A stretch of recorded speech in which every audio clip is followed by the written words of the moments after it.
All right, hello everyone.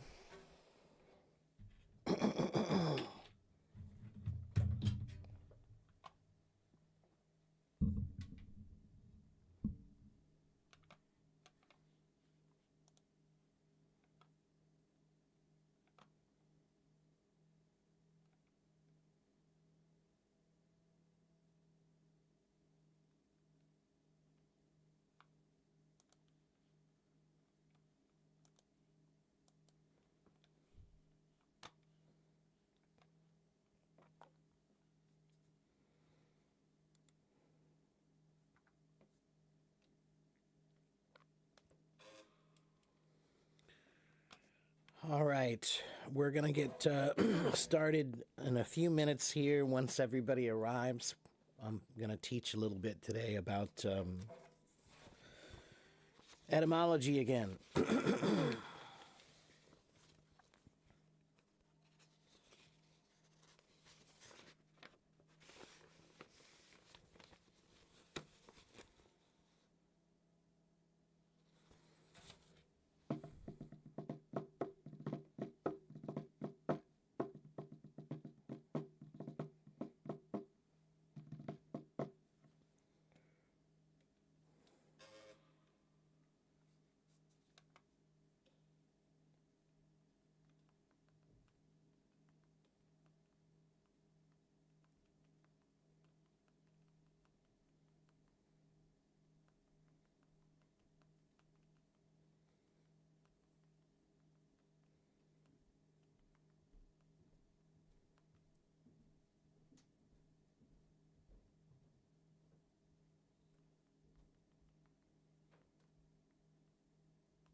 All right, hello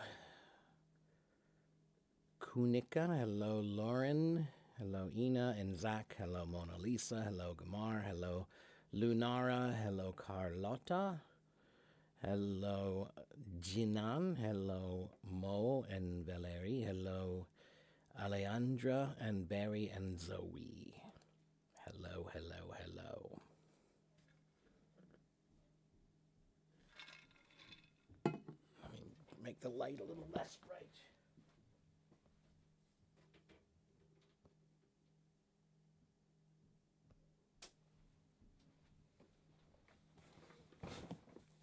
That's better.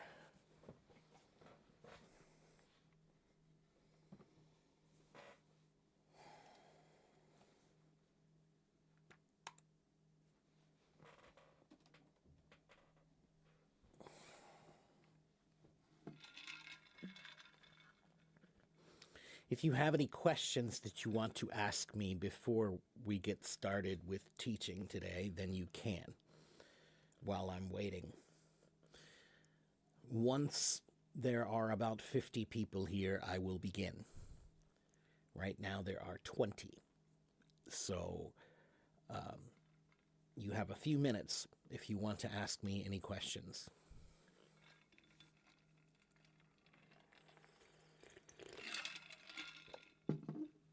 And I invite you to challenge me. Challenge me with your questions. Find out how stupid I am, or maybe how smart I am. Probably how stupid I am. But find out. I like to see how stupid I can be. So ask me a question, and let's find out.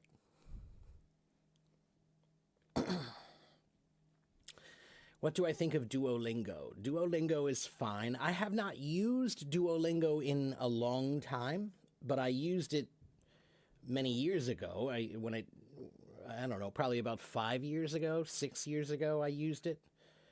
And it was good then. And I know it's still good now. People use it. The truth is, the problem is not the material or the tools today. Today, you have more tools and more material for learning than anybody has ever had in the past. It has never been easier to get materials and tools for learning than now. So, the problem is not that the tools, that you don't have enough tools. The problem is how you use them. Okay? The tools, Duolingo could be great or Duolingo could be terrible. It depends on how you use it. Okay? Learning is kind of like cooking. It's what you do with the ingredients that matters. So your materials are the ingredients. Two people can cook, but maybe not the same way, right? So that means maybe one person is a bad cook and the other person is a great cook. What's the difference between them? One person knows how to use those tools, and the other person does not know how to use those tools. Okay, so is Duolingo good? Yeah. Or no. It kind of depends on you. Okay? It could be good, it could be bad. A hammer could be good. If I give a hammer to a carpenter, he can make a beautiful piece of furniture. But if I give that same hammer to a baby, that baby might destroy the room. So, is the problem with the tool, or is the problem with how the tool is being used? Okay? Sometimes there are problems with the tools. Sometimes there are things about a tool that could be improved, but I usually don't start there. I don't start by criticizing the tool. I start by criticizing my use of the tool. And then if I cannot find a way to use the tool well, then I might start criticizing the tool. Maybe that tool is not a good one if I cannot find a way to use it well. Okay? Hello, Fluke.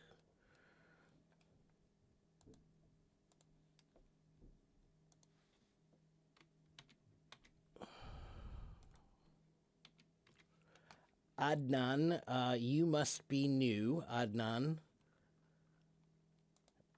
So Adnan, you should go here.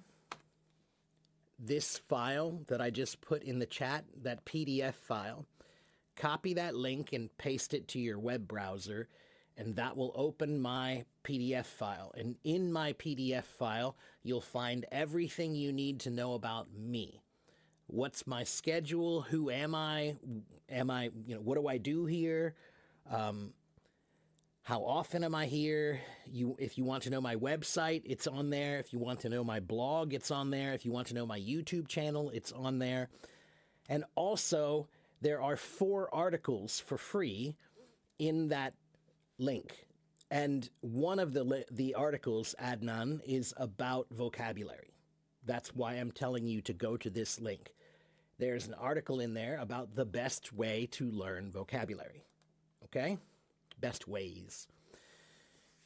And Barry, is grammar really that important in spoken English? Okay, let me give my answer. I've given this answer 1,000,000 times, but I'll give it 1,000,001. Is grammar important in English? Yes and no.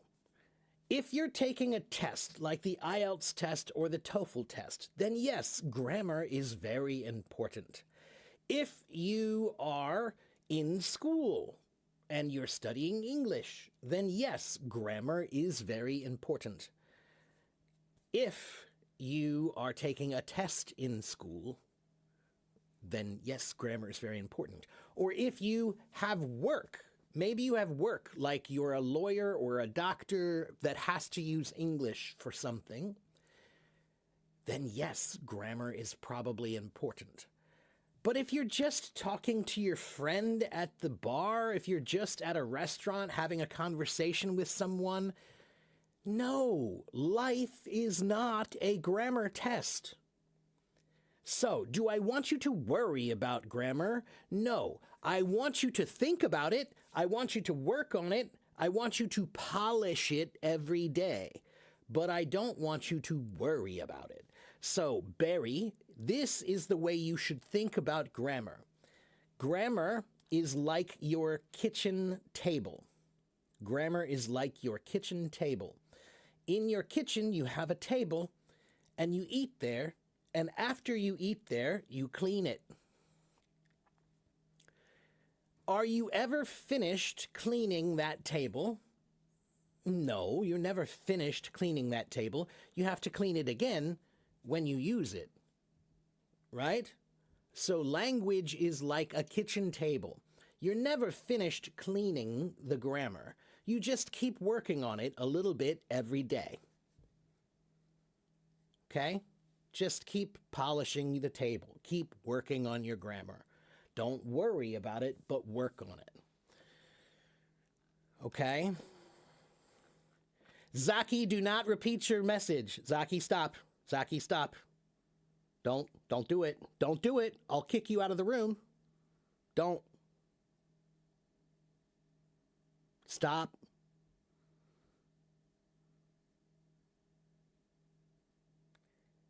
Annoying the teacher is not the way to get help.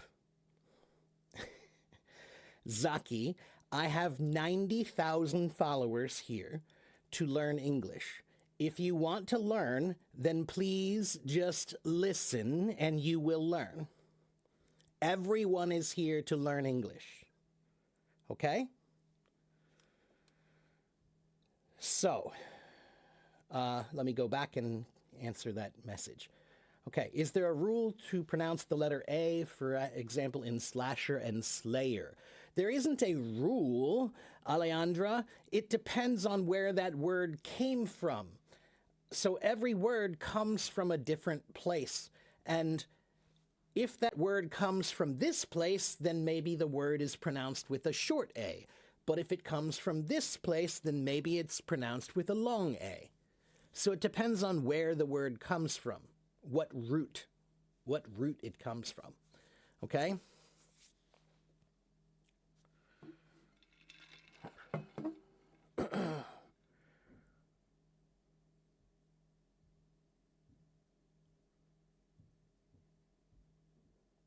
Mona Lisa, is that a question? Learning time acting is playing a role, or we are just wearing a fake attitude? I'm not sure what you're saying, Mona Lisa. Yes, I'm going to be teaching etymology today. What's the story about the buck? Yeah, good story. The word buck, sometimes when we say $10, it means $10. Okay, a buck is $1. Where does that come from? Buck is the name of a male deer, right? So a female deer is a doe and a male deer is a buck. And a long time ago, we used to hunt the deer, and the skin of the deer, you could trade the skin of the deer like money a long time ago. So the word buck, meaning $1, is because a long time ago, you could trade the skin of a male deer, a buck, like money. Okay? We also say the same thing about clams. Sometimes we say that's a lot of clams. It means money. And it's because a long time ago, the Indians, the Native American Indians, used to use shells and clams to trade like money. Okay. What is the difference between profound and deep? Deep and profound can be the same thing, but deep has many other meanings. So sometimes the word deep does mean, wow, that's profound. If I say, wow, hey, that's deep, man, that's deep. That means profound. But the word deep, I could also say, this is very deep water. And it means deep is talking about the depth. Okay, so the word deep originally means about the depth of something, the physical depth of something, right? A measurement of depth. Okay, how how far down do you go? That's depth. Okay, but then we use that same meaning as a figurative meaning to talk about your ideas. Some ideas are not deep, they're very shallow ideas, you know, like um,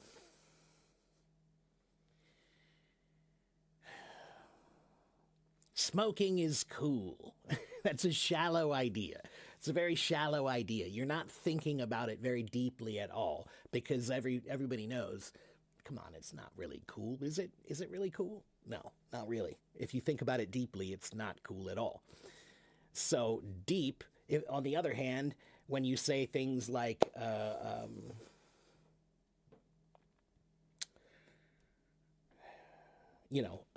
Nike's Just Do It, it's simple but deep, right? Because it's talking about something philosophical, okay? If I say something like, all of your anxiety comes from seeking harmony, seek disharmony and you will find peace. That's deep. Okay? Thank you, Lee.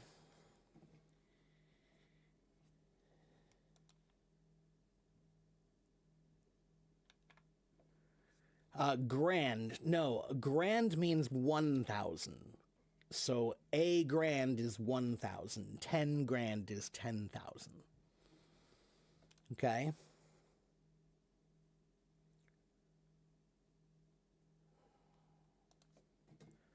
Shadowing. You mean when people talk about shadowing, like you should shadow this person? What does shadowing mean? Shadowing means you look at somebody who's really good and you study them and try to figure out why are they good. That is shadowing. Okay? So shadowing starts with, who do you think is really good? Who is really good? If you think somebody's really good, then you stare at them and you say, why are they really good?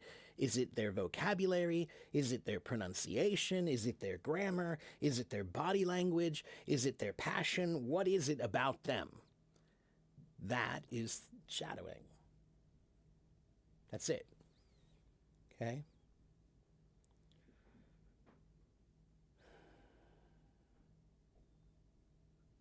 Okay, and we are going to get started teaching etymology here in just a second.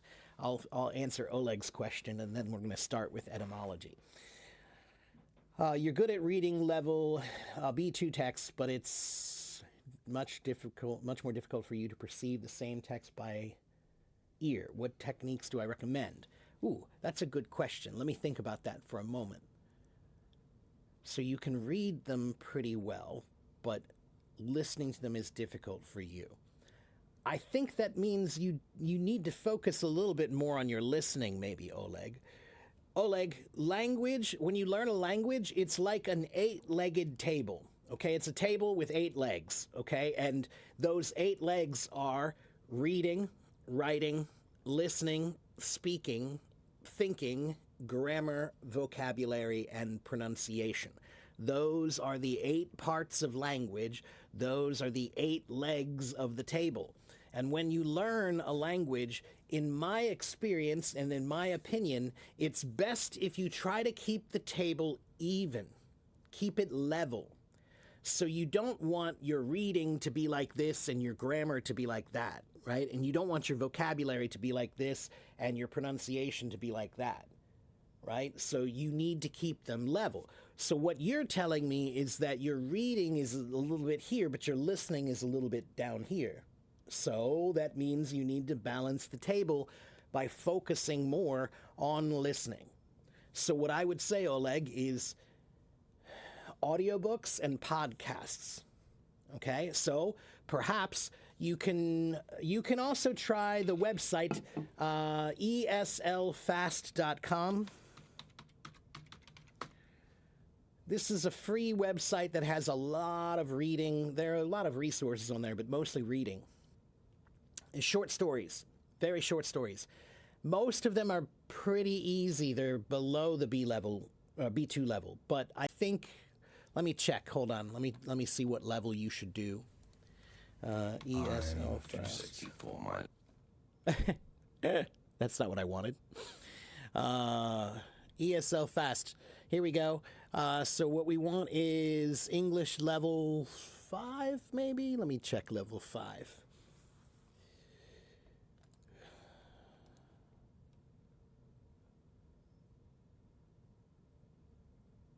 No, that's still too low.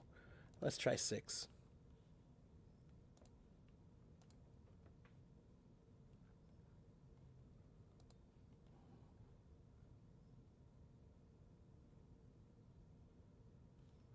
Okay, so what I would say is, Oleg, if you go to ESL Fast, try either level 6, English level 6, or look at the graded reading and look at level 3, 4, or 5.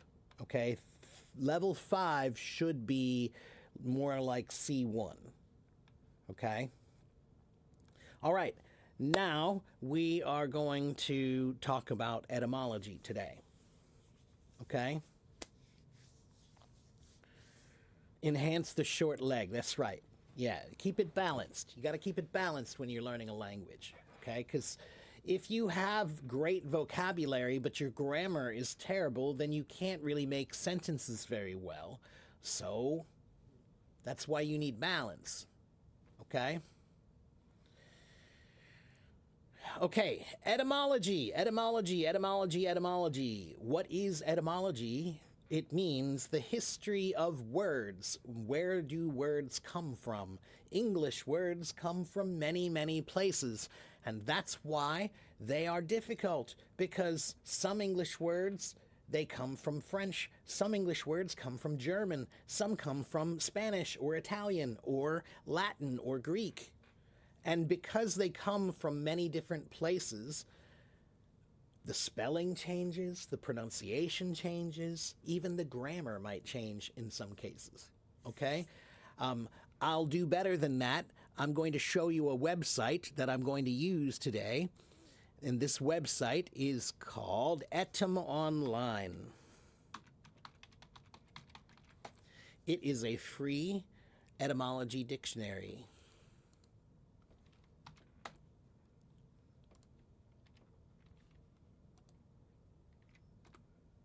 Go to this website and you'll learn all about etymology right here. The Online Etymology Dictionary. Can you see it?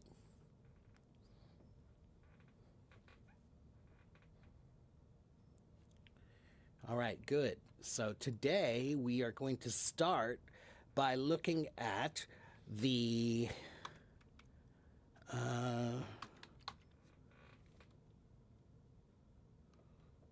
Manna. Is it this one? No. Wait a minute. Let's try this.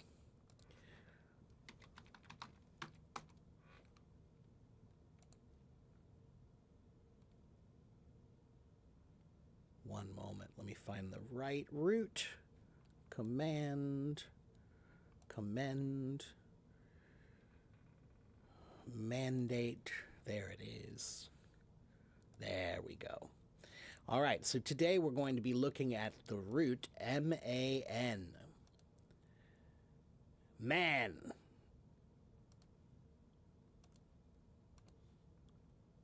Okay, we're looking at this root. Okay, M-A-N. And there are many, many words that come from this. Okay? And we're going to look at those words. So, let's see. Like, look, the word command. The word command. Here's the origin and history of the word command. In 1300, the word command meant an order or direction with authority, right? To direct with authority, to order or direct with authority, okay? From the old French commander, which means to order. And before it was French, it was Latin, commandare. Here, commendare, meaning to recommend or entrust to. Interesting. To recommend or entrust to. So that means this word actually comes from the word commend. It's related to the word commend. To commend somebody means to say, oh, well, good job, right? So a commander might commend you. The commander is in charge, and he says, hey, good job. So he gives you a commendation. The commander will give you a commendation, which is commending you. Okay, these are all related. Because the person who commands is the person who has been entrusted with authority. They gave him the authority. They said, you're the boss. You can command. Okay? Like the king will tell you that you're the captain. Now you can command people. So he has given his trust to you to command others. All right? So there's one word, command. All right? Let's go back. Whoops. Commend. We just talked about commend, right? Okay. How about demand? To demand something. What does demand mean? To demand something means I want this, right? But the original meaning of demand means to ask questions or to make an inquiry. Demander, meaning to request, right? So it says here the de means completely, and then the mandare means to order. So to demand means to order something completely. Like, I want this now. All right? That's what it means. Demand. All right? How many other words are there that have man in them? Emancipate. What does emancipate mean? Do you guys know this word? To emancipate something means to make it free. To make it free. To set free from control is to emancipate something, and that comes from the Latin word emancipatus, emancipare, meaning to put a son out of paternal authority, to declare someone free, to give up one's authority over. So basically means if you had a slave, then you would set them free. That was to emancipate them. Okay? And look, what does it mean? The E means away. The E in the emancipate means to away, all right? And then mancipum means ownership. Comes from the word hand, to take your hand. So someone has taken your hand when they are your slave. You take their hand, now you control them. But away, we take the hand away now. Now you're free. Okay? So why do we do this? Why do we do this, everybody? Because this is a much, much easier way to learn vocabulary, because all of these words are related by the same idea. Okay? So all I am doing is I'm showing you how this root, M-A-N, the root man, is in many, many, many words. And the word man actually means something about hands. It's about your hand. Okay? So that's why there are so many words about hands, like the word manicure. What is a manicure, girls? Or boys? What's a manicure?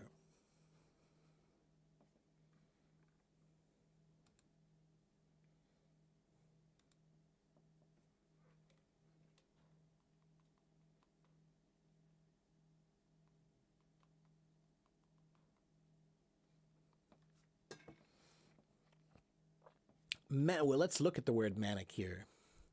There it is there. One who professionally treats hands and fingernails. And it comes from the Latin word manus, meaning hand, and the word cura, meaning care. So manicure means hand care.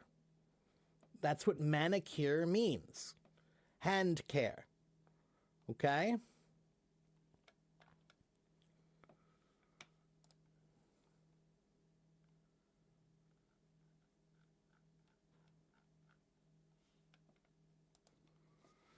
Kato, you don't know? You don't understand? 现在你听不懂吗?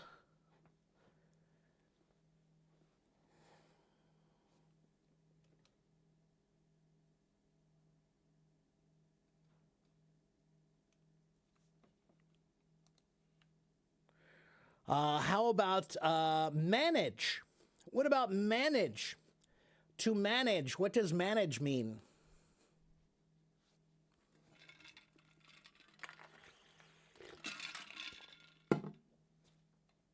To manage something, right, is to, you control it, right? By your hands, you manage it. So manage, if I do this, I'm moving the microphone, I am managing it. That is managing also.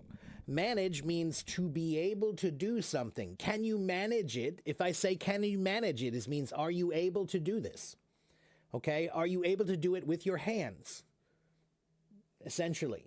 Okay, so manage people, when you manage people, you direct them with your hands. You say, you go there and you go there. You're directing them with your hands. You're managing them.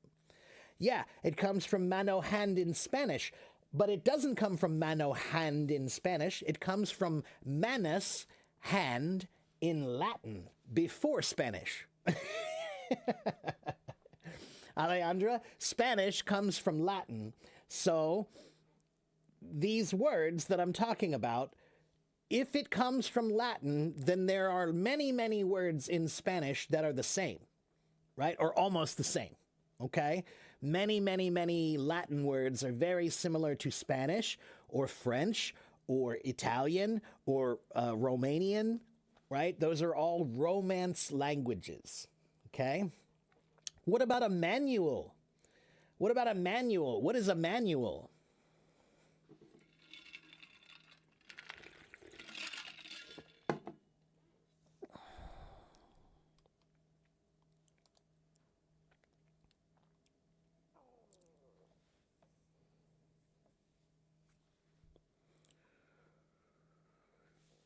It's a book for instruction, but a long time ago, a book for instruction, what do we call that today?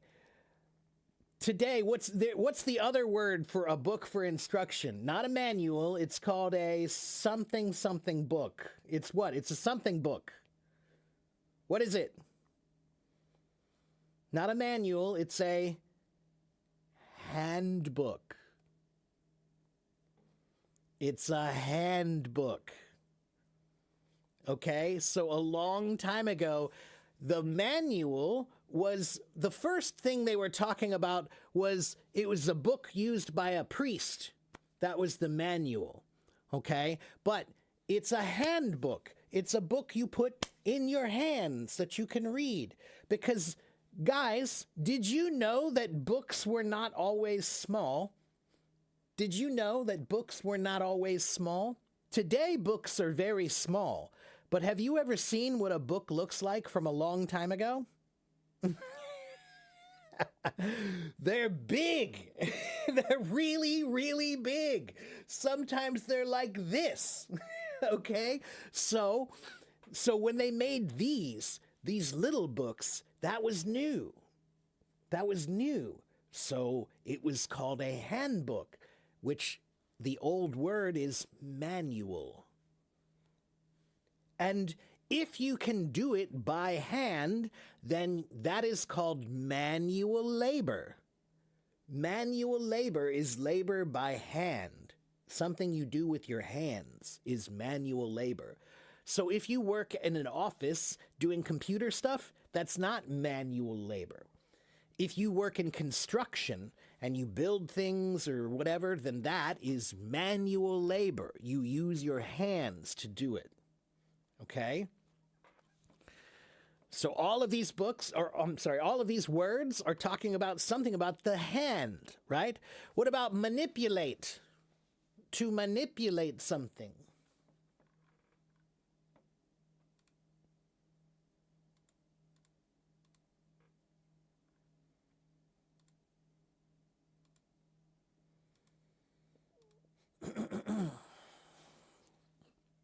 To play with it, but the word manipulate really just means to move or do something with your hands.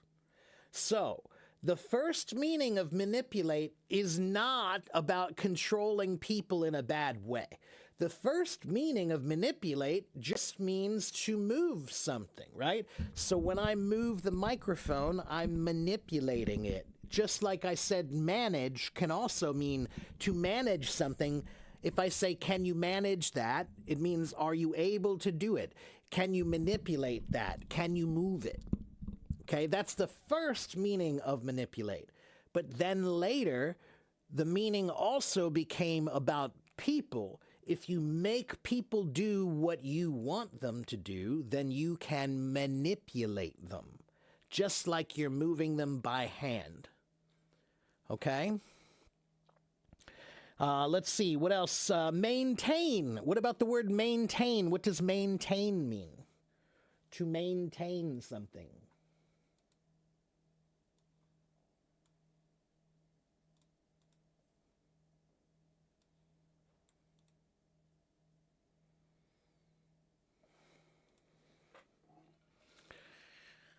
Yeah, to take care of something, right? That's also where we get the word maintenance from, right? So the word maintain is interesting. Let's see. Wait a minute. So the word maintain comes from the Latin term manutenere, which means to hold in the hand. To hold in the hand, manutenere. So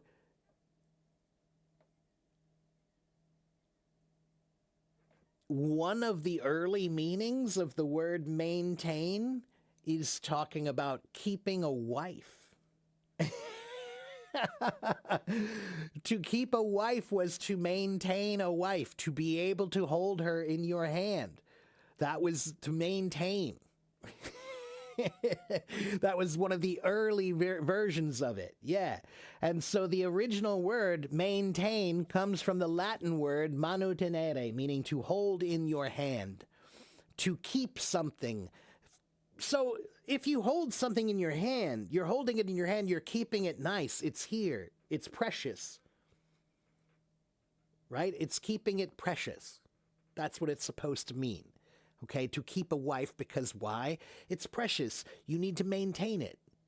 So we use the word maintain when we talk about things that you need to take care of, right? So you maintain your car because you need to take care of your car, right? By hand.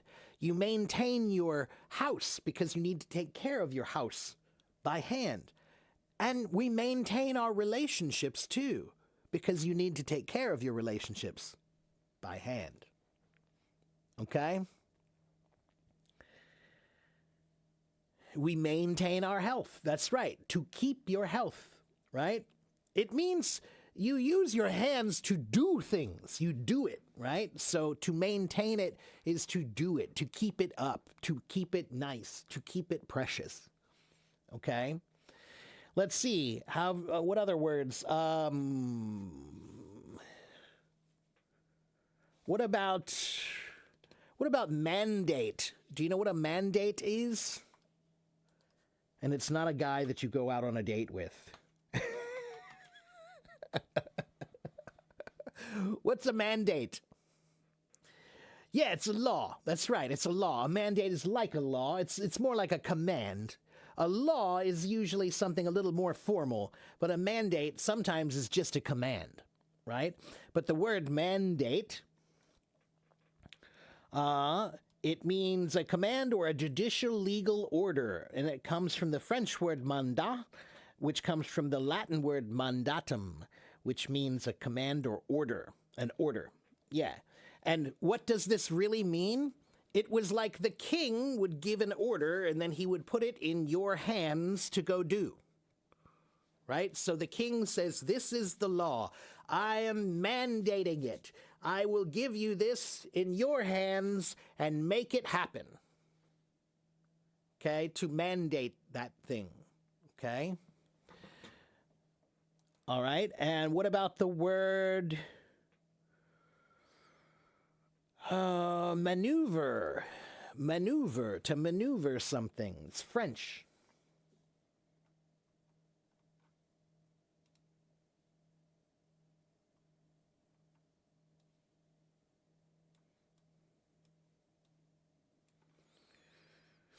To maneuver.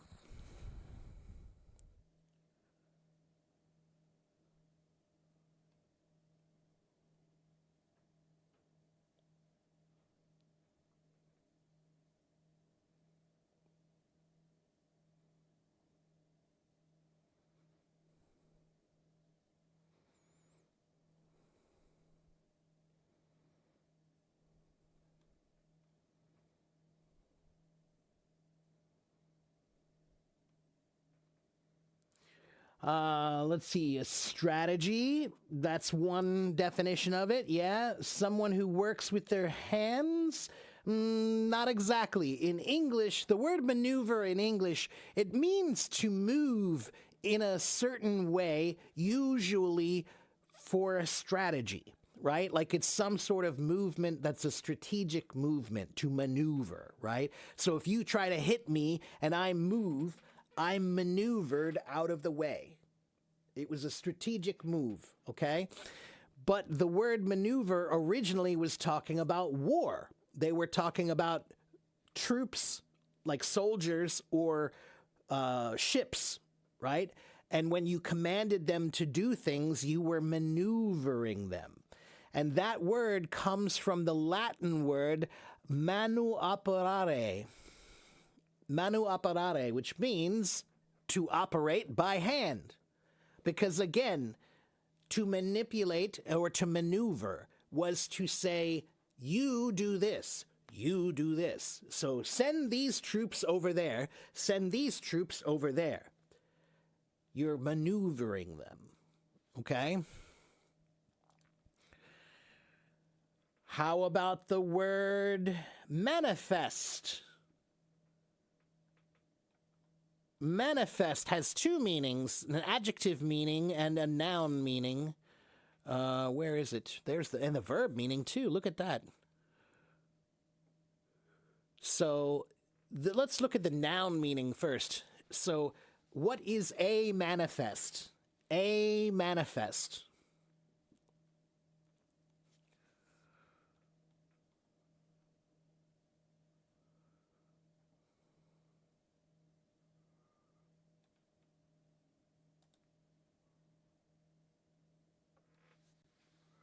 A manifest, goods or transportation documents. That's right. Yeah. So the manifest was talking about on a ship. What is on your ship? Tell me what's on the ship. You have flour, you have sugar, you have bananas. Okay. So let me look at and see the list. The list of everything that's on your ship. That's the ship manifest. And the word manifest as a noun comes from the word manifest as an adjective. When it's an adjective, if I say something is manifest, that means that it's clear to understand. It's clear to understand. In this case, it means, the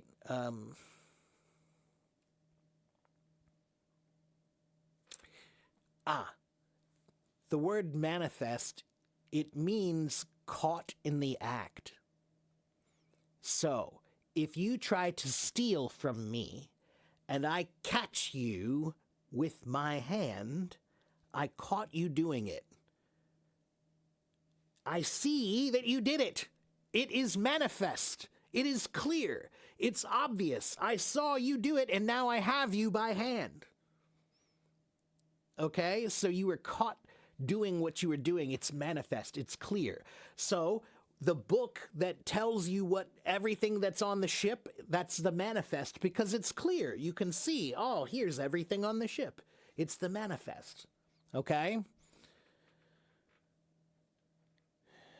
And then the word manifest can also be a verb meaning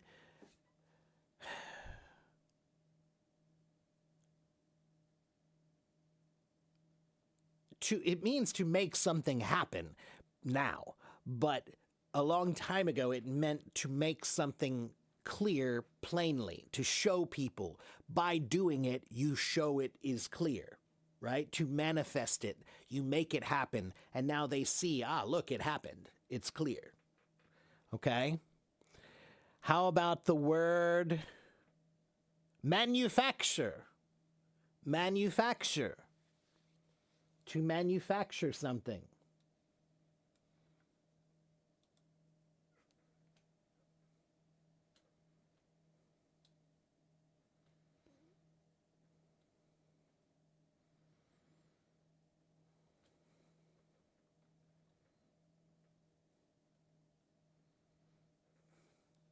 To make something.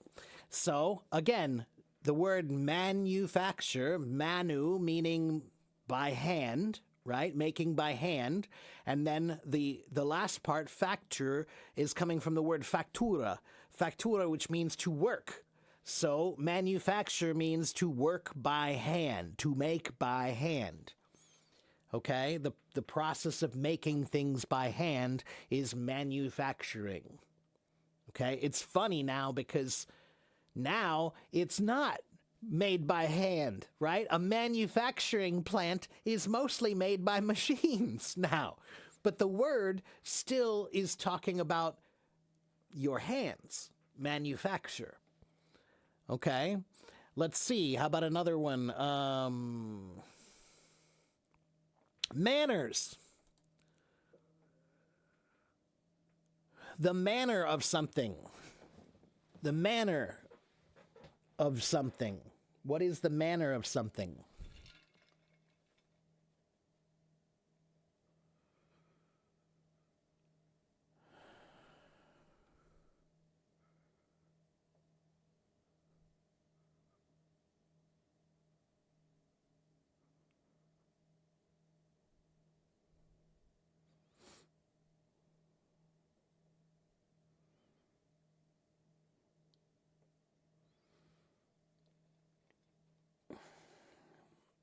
So David says it means good behavior.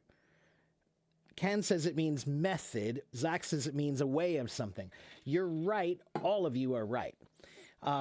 So the word manner first was talking about a kind or a variety.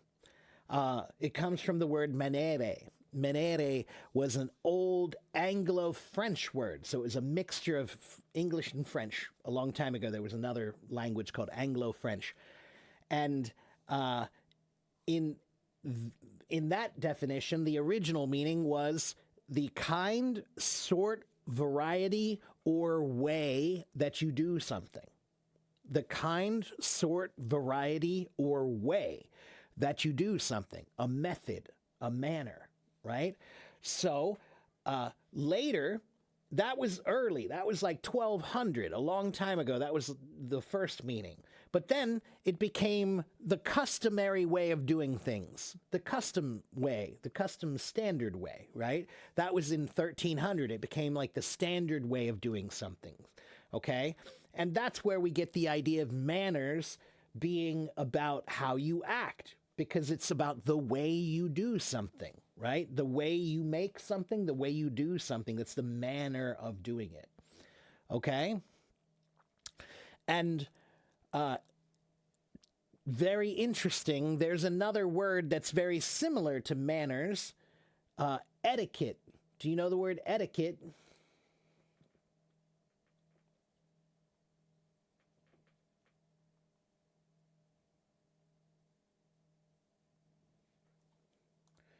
Yeah, etiquette. What does etiquette mean?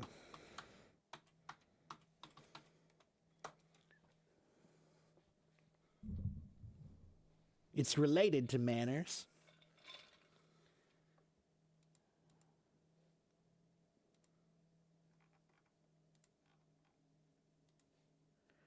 The rules of kindness, the code of conduct. That's right. Now, it's a very interesting story about where this comes from, though.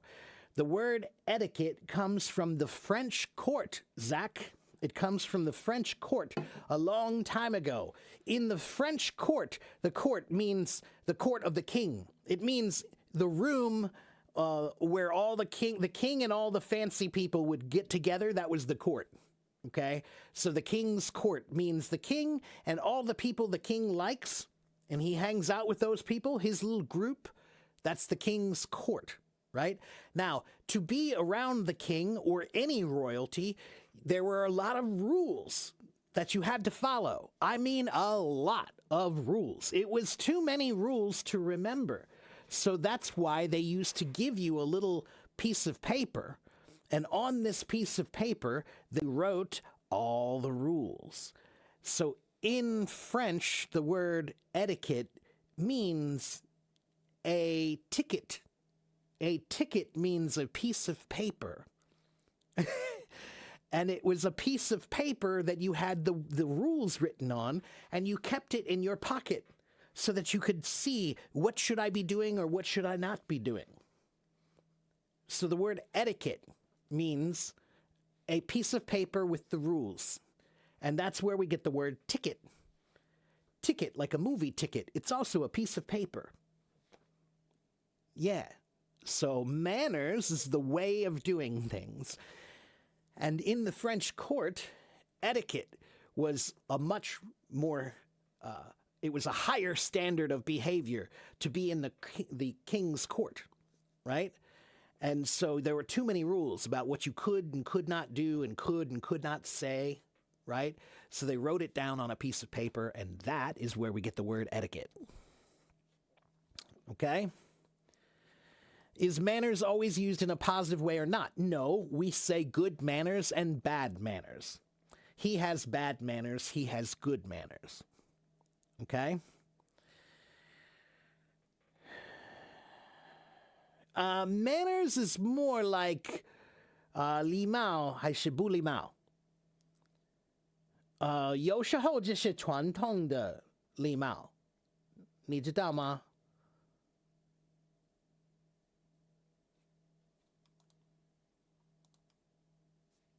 I think I said it right.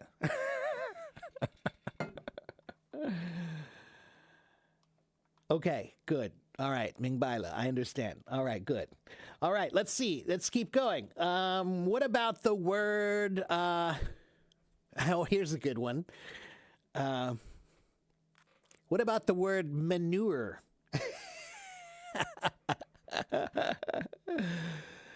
Manure. What is manure?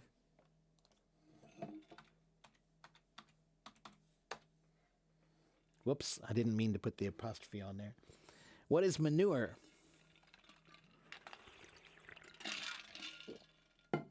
No, that's maneuver. This is manure. Yes, manure is animal waste. That's correct. Manure is animal waste. But the word manure, today we only talk about the noun version of the word, but there was a version of the word that was a verb. A long time ago, the word manure was a verb, and it meant to cultivate your garden, to cultivate your farm, to cultivate your land by manual labor, right? So you were putting the cow poop into the ground. You were putting the cow poop into the farmland so that the land was better, right? The soil was better. So the act of putting the poop into the soil is by hand. That's manure. That's where we get the word manure. Yeah, that's right. Yeah, it's kind of funny though. The word manure actually means to put the poop in the ground by hand. It's kind of funny. It means to work by hand. But what are you working? You're working the animal waste. Organic fertilizer. That's right. That's right. Okay, how about the word manuscript?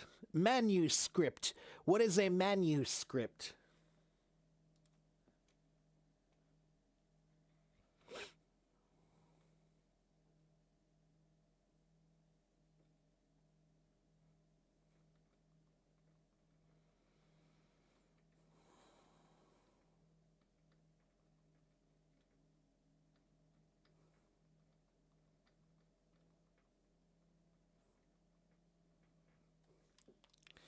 Manuscript.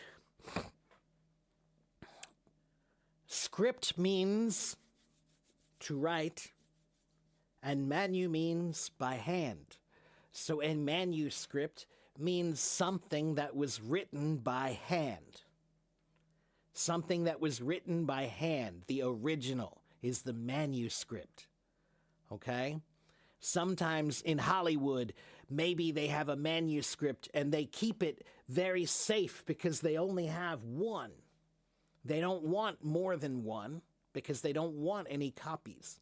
So that is the one that's written by hand. It's the manuscript. Okay? What about the word...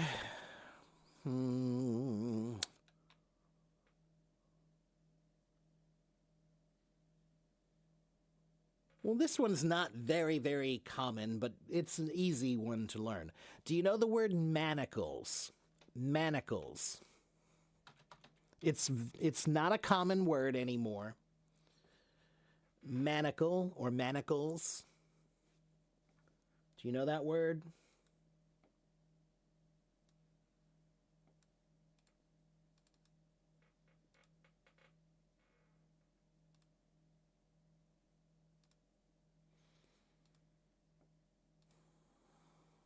Yeah, they're used in prison. That's right. They're handcuffs. That's right. The original word for handcuffs was manacles. Okay? That's what they used to call them. And the word man means hand, right? The word, it comes from the Latin word manicula, which means to handle, or it means, it means handcuffs. That's what it means, is handcuffs. Okay? Manacles. All right, I think there are some other words that have this same root, but they're not very common. I was trying to teach you mostly the more common words that have this root. There are some other words though. Let me see. Let me make sure there's nothing else worth teaching. Oh.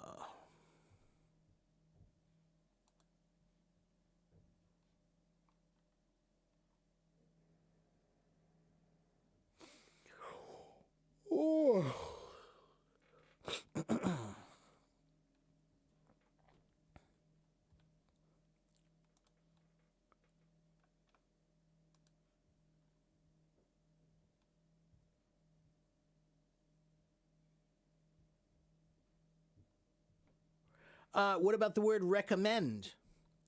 To recommend something. To recommend something.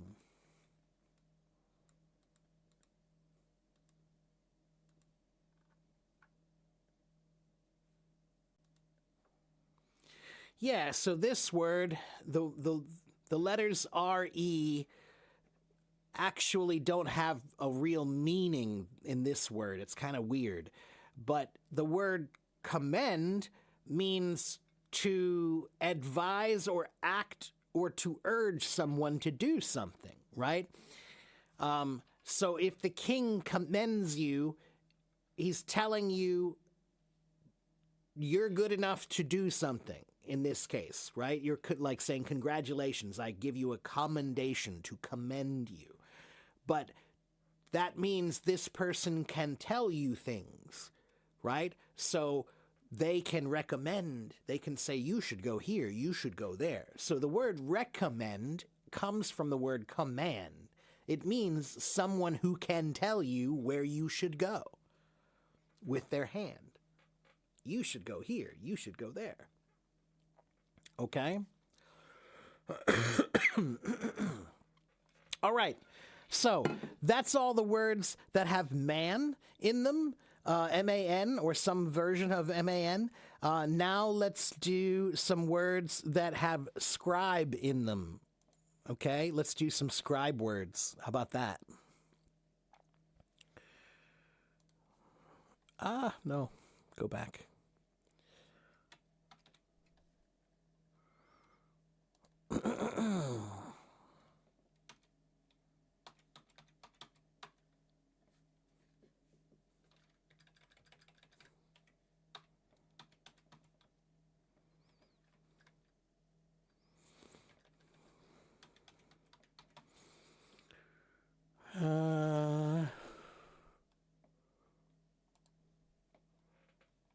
There it is.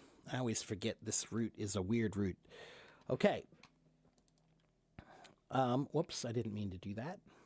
Unpin.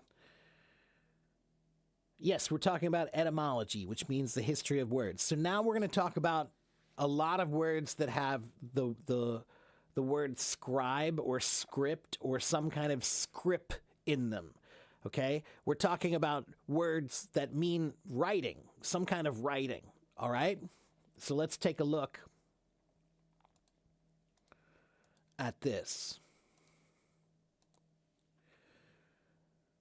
All right, so look, we have a bunch of words here. So this is the original root. This is the root here. And this root comes from Proto-Indo-European, which means this is very, very, very old. It's before Greek and before Latin. That's a long time ago, all right? But there are many, many words that have this in there. To ascribe, ascription, circumscribe, conscript, conscription, describe, description, fetch schrift, but we don't need to know that one. That's the German word. Inscribe, inscription, manuscript, postscript, prescribe, prescription, proscribe, sans serif, scribble, scribe, script, scriptorium, scripture, scrivener, serif, shrift, shrive, subscribe, superscribe, superscript, transcribe, scarification, and scarify. Now, most of these words are good to learn. Some of these words are very rare. That you don't need to know all of them. Okay? I'm just going to show you some of the better ones, right? So what about, let's just start here. To ascribe something. What does ascribe mean? To ascribe something means what? Do you guys know? It means to give credit. To give credit to something is to ascribe something, right? So, why? Because when you give credit, you write your name. You write your name. You scribe your name. Okay? A long time ago, do you guys know what a scribe was? The word scribe, what does scribe mean? What is a scribe? That was a job a long time ago.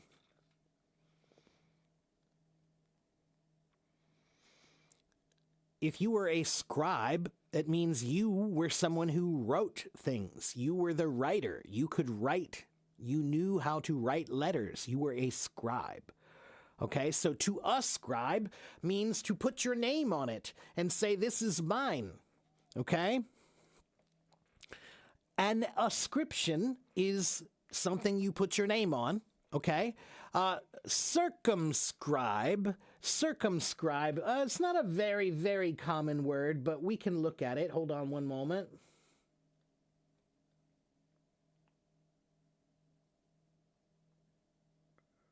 There it is. Yeah, let me find the right link. So something that is circumscribed. What does circum mean?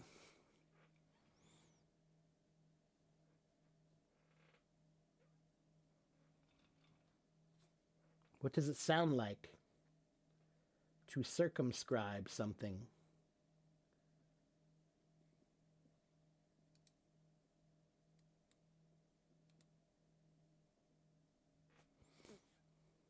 Circle, that's right. So the word circumscribe means to make a circle around something to show the boundaries of something, to encompass something, to confine it, right? To show somebody this is where this has been circumscribed, right? It's like drawing a line around it, okay? You're just defining it, essentially, okay? To define it. All right, what about the word conscript? What is a conscript? What's a conscript?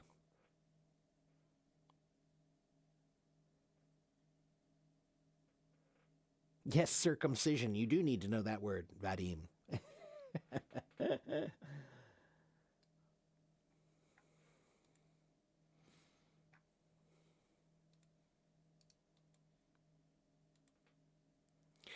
A conscript means a soldier in the army, someone who went to join the army. Because what do you do when you join the army? What do you do?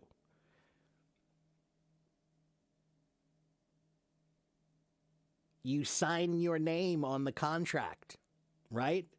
So conscript means on the contract you scribe your name and now you are in the army. To conscribe someone to be a conscript is to, it's not a volunteer always. No, it's compulsory. It's not volunteer. Okay? Volunteer is different. To be conscripted means the government told you you must do it. Okay? Yeah. But they sign your name for you.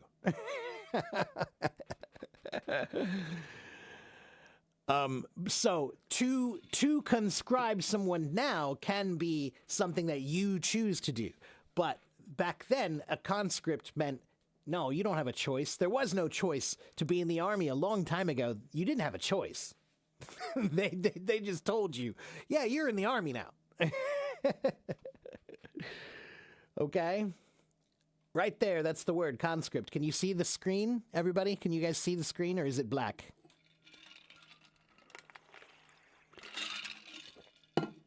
Oh, that's black.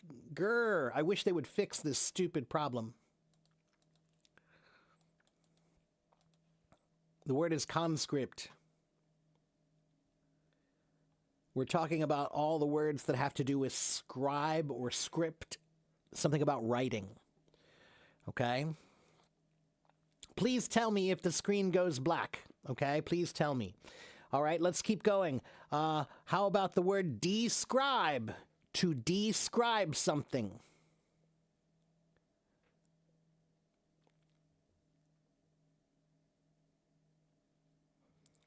When you describe something, it's kind of interesting. When we talk about describing something now, it means to talk about it, right? If I say, hey, describe this, it just means to talk about, right? To tell me about. But the original word meant to write it down. Write down what this looks like. Okay? Because a long time ago, if you didn't write it down, what would happen to it? How do you know it will last unless you write it down? Right? So to describe was to write it down. Okay? So that's describe and description. We're going to skip this one. What about inscribe? To inscribe something means to put your name on something, or to put words on something. To inscribe something means to put words on something, right? In this case, maybe we're talking about a piece of wood, right? And you want to put, like maybe you have a girlfriend and you want to put your name in their name, right? So you put Tom loves Julie on the tree, okay? So on this tree, you put Tom loves Julie. You inscribed it into the tree because it's in the tree, right? So when you carve something into it, it's writing it in there. That's inscribed, okay? Yeah, it's very similar to engrave. That's correct. But let's look at the word engrave and let's see how is it different. Is the word engrave and inscript the same? Let's find out. Well, wait a minute. Let me do this.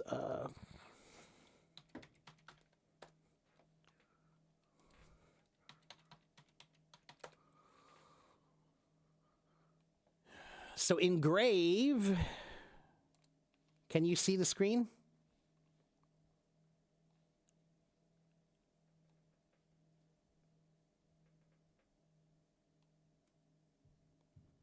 It's still black. Grr.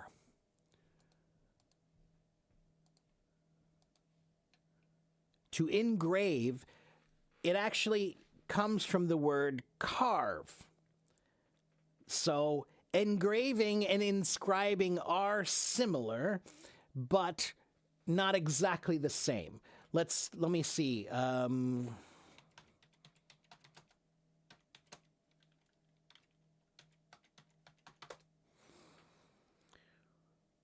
So both refer to marking a surface, but with distinct differences in technique and intent. Engraving is the process of physically cutting or carving into hard materials like metal or stone to create a permanent design. But inscribing means writing, marking, or printing text, which can be done by engraving, handwriting, or even printing on paper. So what I would say is the word engrave is only used on really hard surfaces, whereas inscribe is used on things like paper or anything that you can write on. Okay? That's generally a like if I inscribe a book, right? Maybe I write a note in the beginning of a book. That's an inscription.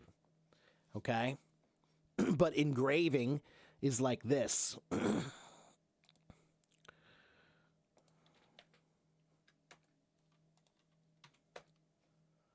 These are engraved surfaces. You see? That's engraving. Okay, those are engraved things. It could be wood, it could be metal. It's a hard thing. It's a hard surface. Okay, but inscribe. Look, it's... let me see.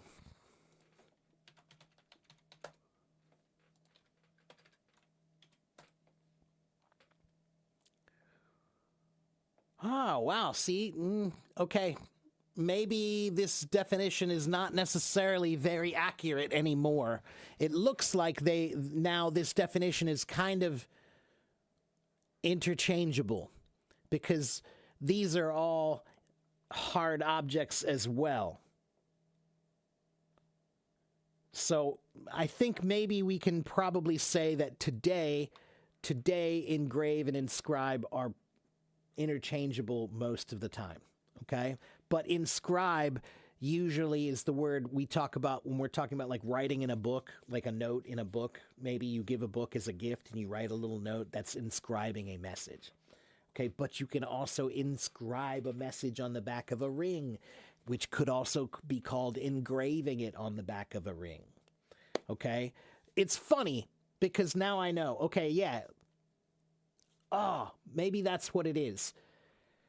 To engrave a ring is the process of carving it, but the inscription is what we're talking about, the words. The words themselves, that's the inscription.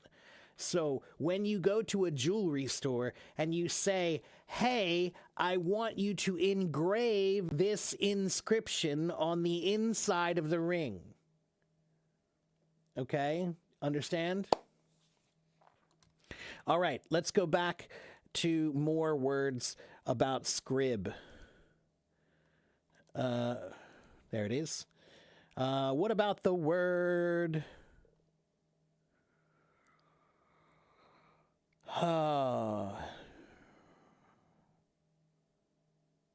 postscript.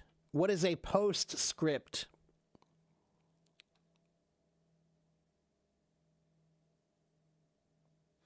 What is a postscript? everyone? What's a postscript?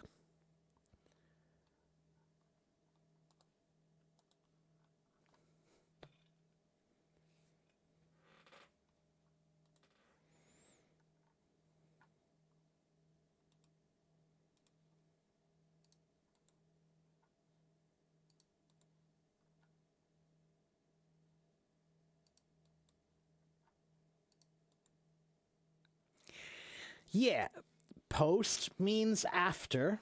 Yeah, that's what PS means. That's right. Have you ever seen anybody write something at the bottom of a letter and it says, PS, I'll see you next winter?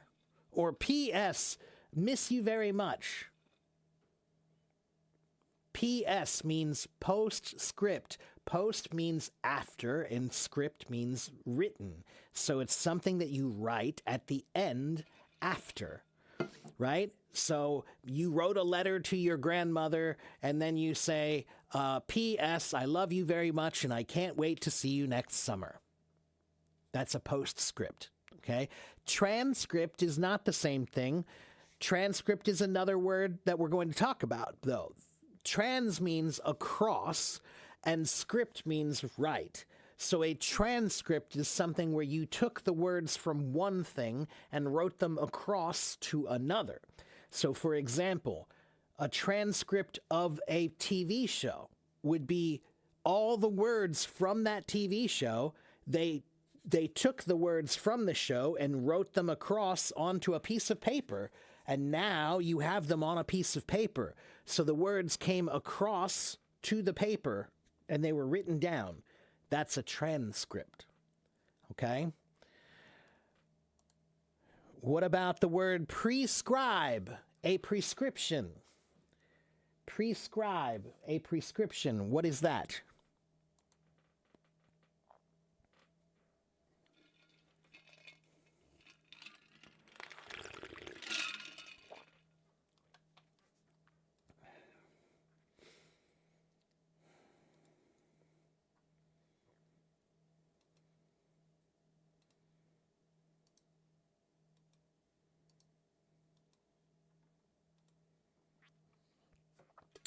So today, the word prescription means a medical order. That's right.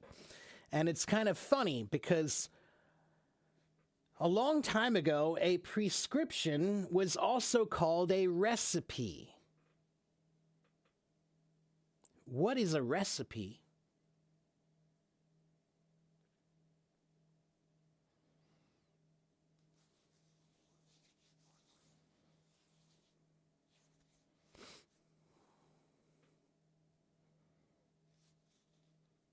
Anyone?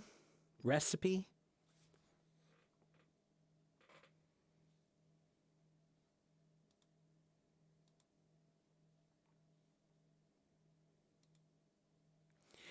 A recipe means the things you need to cook something, right?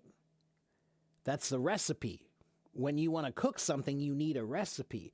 But I want you to think about something. 2,000 years ago, what was most medicine? If you wanted medicine 2,000 years ago, what did they give you?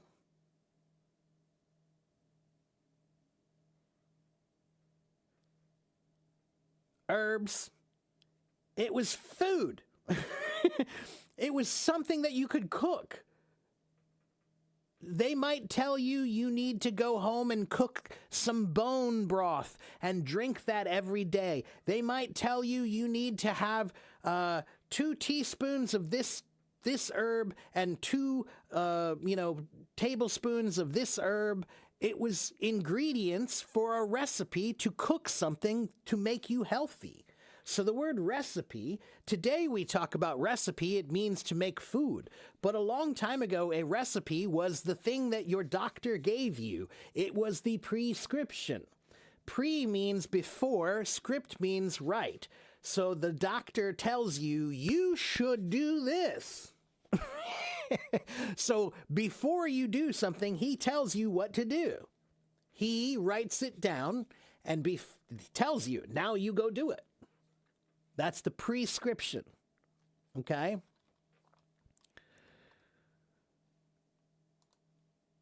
What about proscription? If that's prescription, then what about proscription?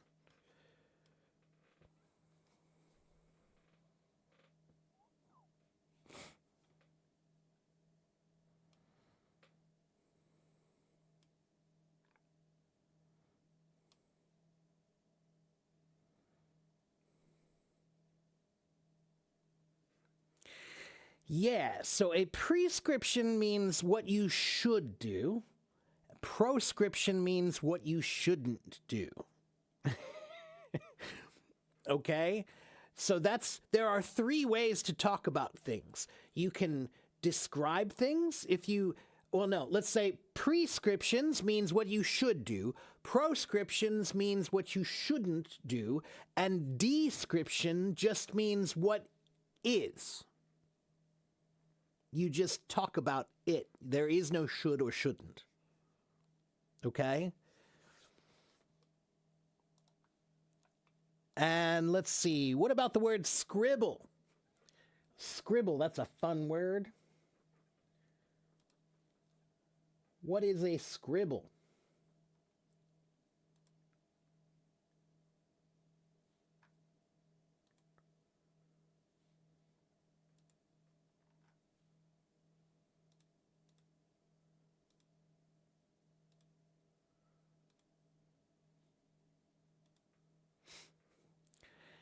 Scribble, yeah, it means to write something quickly. Scribble. Scribble. Okay?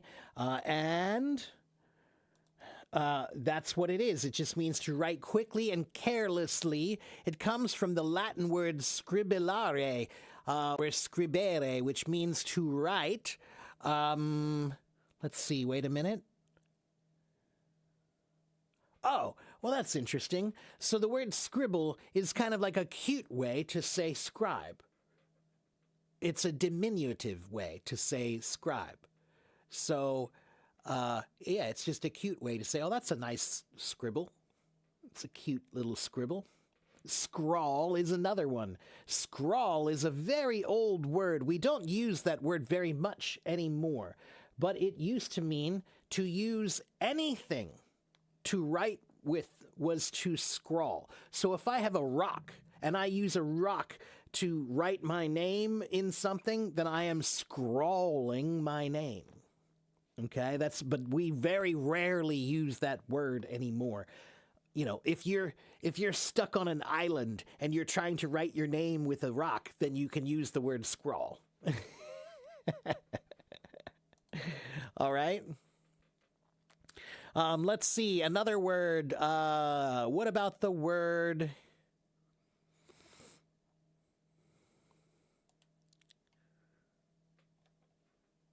Well, this is not a common word, but I'm going to teach it to you. It's called a scrivener. Scrivener. This is a very uncommon word, except in one place. There is a program that I use called Scrivener. So right now I'm writing a book about my English techniques for learning, right? My teaching and learning techniques. I'm trying to write a book, I should say try. And the name of the program that I use is a program called Scrivener. And the word Scrivener was the name of a job a long time ago. It was someone who wrote things. A copyist, a penman, a clerk, somebody who wrote things for a job. That was a scrivener. It was like the word scribe eventually became scrivener, which is kind of like what we call a notary today. That's right. Yeah. Okay. Let's see. What about subscribe? Subscribe.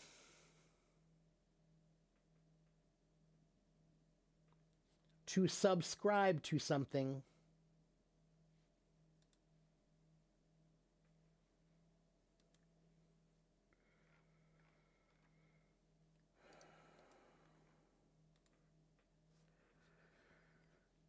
To subscribe means to sign up. That's right. But sub means what? What does sub mean?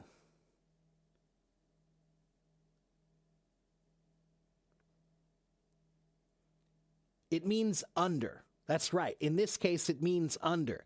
Because a long time ago, if you agreed to something, you're writing your name on a contract, right? You're writing your name somewhere on a contract. Where do you put your name on the contract? On the top or on the bottom? You put it on the bottom. So that's why they call it a subscription. You write your name on the bottom. I remember when I was a boy, they used to sell magazines, right? Magazines, they would sell magazines, and somebody would come to your door, and they would knock on your door, and they would say, hey, would you like to order some magazines? And you would say, oh, yeah, let me look and see what magazines you have. And you'd say, oh, look, they have Discover magazine. I want to subscribe to that. So they would give me a piece of paper, and at the bottom, I would write my name and say that I want this magazine to subscribe. Okay?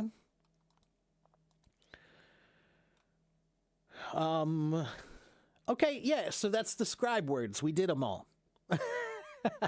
To ascribe, to circumscribe, to conscript, conscription, describe, description, inscribe, inscription, manuscript, postscript, prescribe, prescription, proscribe, scribble, scribe, script, scrivener, subscribe. All words that have to do with writing. And isn't that easier than learning many, many different words that are not related? All of these are related by one idea. They're all about writing, okay? And maybe in the future, you'll see a word and you'll say, I don't know that word. I don't know that word, but I see that it has scribe in it, and scribe means write. So it must have something to do with writing, right? You can guess the meaning. Maybe. Not always. Sometimes it doesn't work so well. But it does work a lot. All right? Now this word, scribe, only has about 30 words, but there are some words that have a lot. Like, for example, we just talked about sub, right? Do you know how many words in English have the root sub?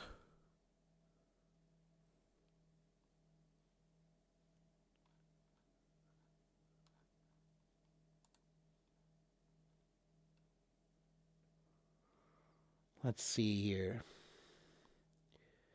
Well, this dictionary here has 160. There are more than that, but they show you 160. Okay? Subject, suggest, suspect. Here, let me go to the... Well, wait a minute. Let me find the right list.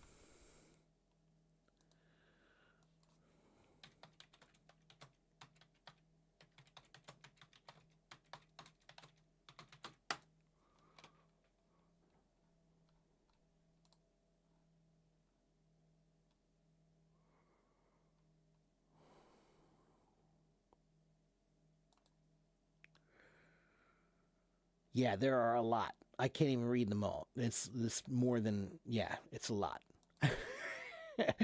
But it's a good way to do it, right? So for example, okay, yeah, look, you just did a few, right? So what is a substitute? What is a substitute?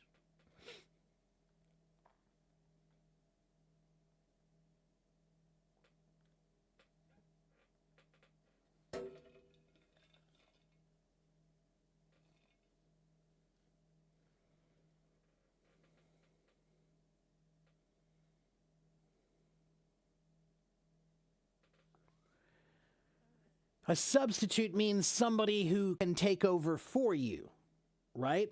So the word substitute comes, sub means under, right? Sub means under, and the word substitute comes from the Latin word substituere.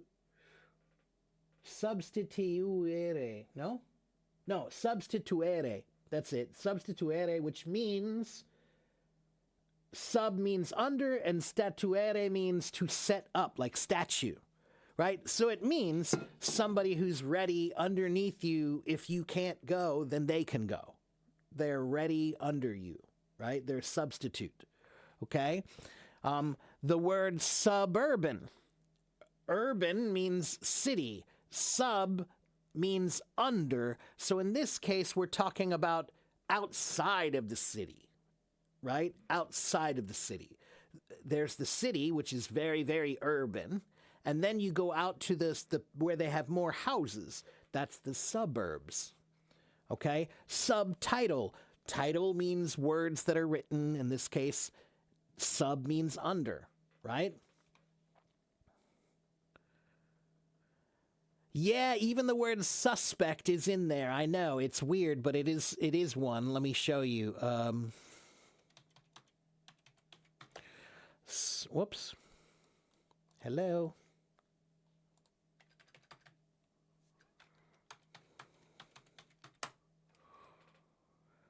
Suspect comes from the word sub and then specere. So it means, specere means to look at, and sub means up to. So you're under it, you're looking up, and you're saying, they did it. I think they did it. They're the suspect. You're looking up at them. Okay? What else? Subconscious, right. Your conscious is the things that you are aware of, the things that you can think about. Your subconscious is the things that you cannot actually think about, but they are there. They're just under your conscious. Okay?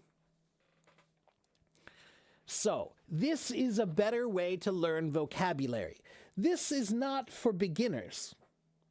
If you're a beginner, this is too hard for you. But if you are an intermediate or advanced learner, this is a great way to study English vocabulary. Okay? Because it's more efficient. Okay? It's more efficient. That's all. And this is free. You can go online to etymonline.com. That's the website I use. It's a free online etymology dictionary, and they also have an app. I love the app. I use the app every day. I love it so much. I think the app is free. I'm pretty sure it's free. They have a paid version. Everybody does, right? But you can get the free one, right? And etymology is pretty interesting. Some words have a very interesting story. We didn't even talk about that. Etymology, what I just showed you is why etymology is very efficient. But the other thing about etymology is sometimes etymology is really, really interesting. So there are some words that have really, really interesting stories about where they come from. And if you learn that story, you go, wow, oh, that's easy to remember now because it's such a cool story. I'll never forget that. Okay? There are a lot of them. A lot of English words that have very cool stories. All right? Okay. Are you confused yet? I haven't done my duty if I haven't confused you.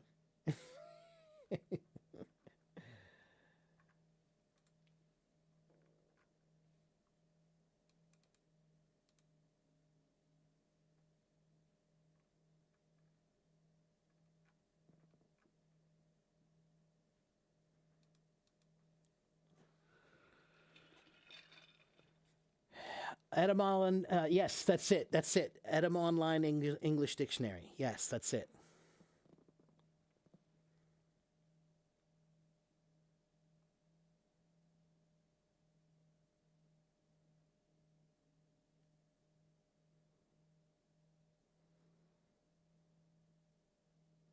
Yeah, I don't know. I'm not sure. Are you talking to me? Rukaya, are you talking to me?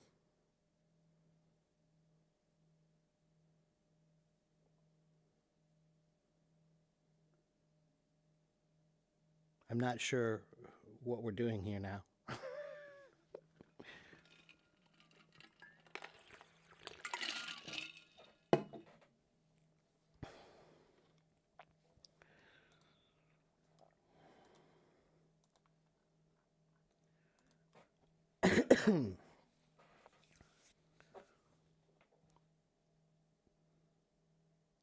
Again, Rukaya, are you talking to me? Are you trying to tell me that you think I'm not ethical and I'm not professional?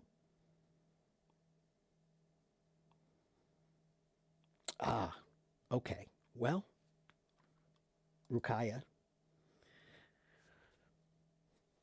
bye.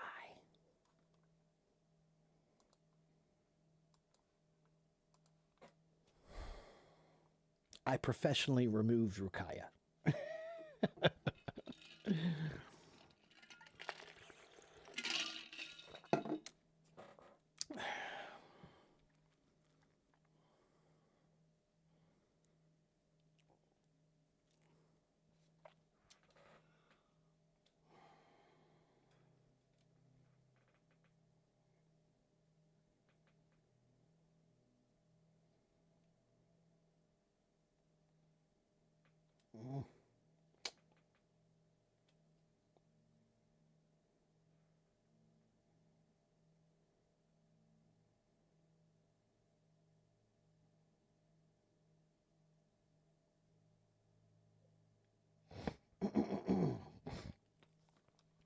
Just for the record, I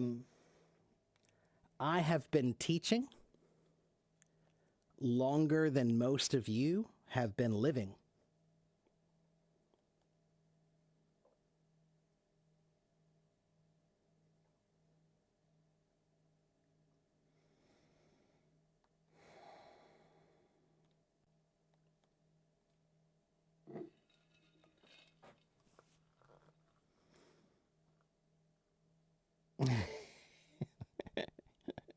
It's okay. There are always some people who just don't like me. There are always some people who just don't like me. But usually it's because they don't watch long enough and they don't know how much I've done. That's okay. I just don't have time to waste. I'm not going to argue with somebody. If you don't like me, just go away. I'm not making you be here. I didn't ask you to be here. You came to my room. So if you don't like me, just leave. But guess what? Guess what? You don't get to tell me what to do.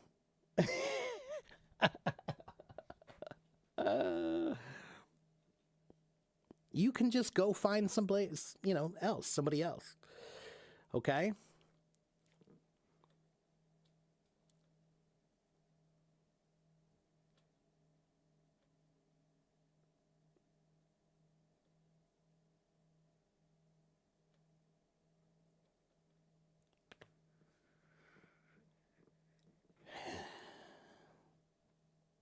Claritza says, it's my first time here and I love how you teach us. Well, good. I'm glad. See, some people like it.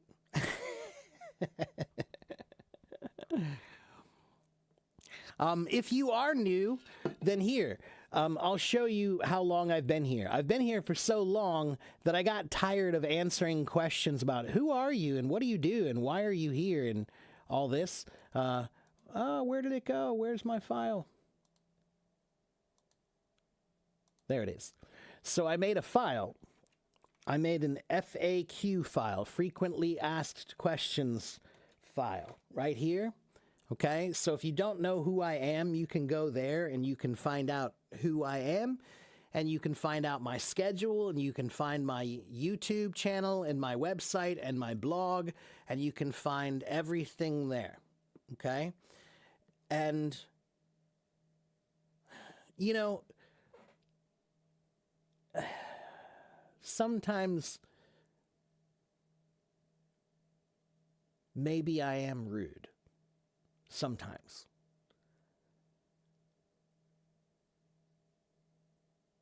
And I'll tell you why. Because what you think is rude is not the way I see it. The way I see it is, this is my classroom. I am the teacher. So, of course, the teacher is the authority, and the teacher does tell you what to do. Right? That's why you're there. You need help, and they're the one who has the help. So you don't argue with the teacher. You listen to the teacher.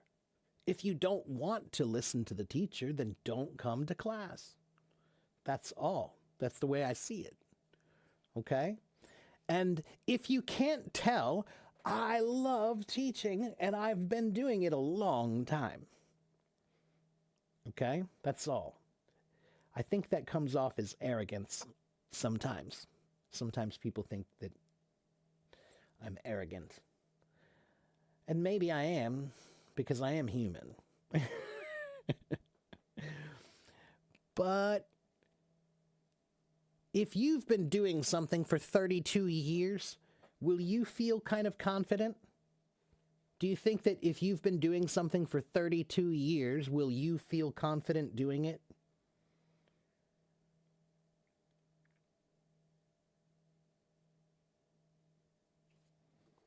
Yeah, I'm not even sure what she thought. Like, I'm not even sure why she thought I was being disrespectful. I'm not even sure what it was that she thought was disrespectful. I think she was mad at me from some other time, not even from today. I don't know. I'm not sure.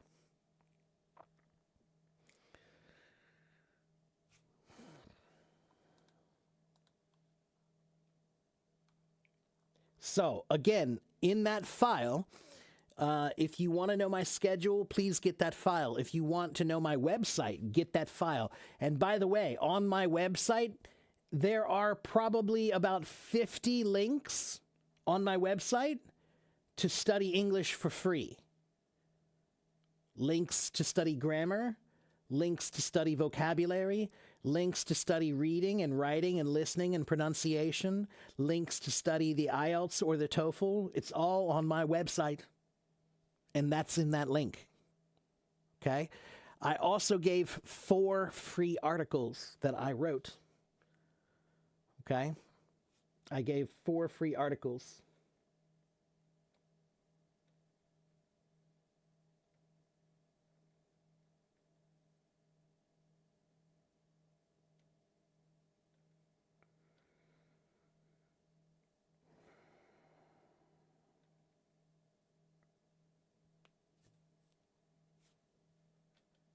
And, and again, I have done 2,400 hours of teaching here, 2,400 hours of teaching here, 2,400 hours here teaching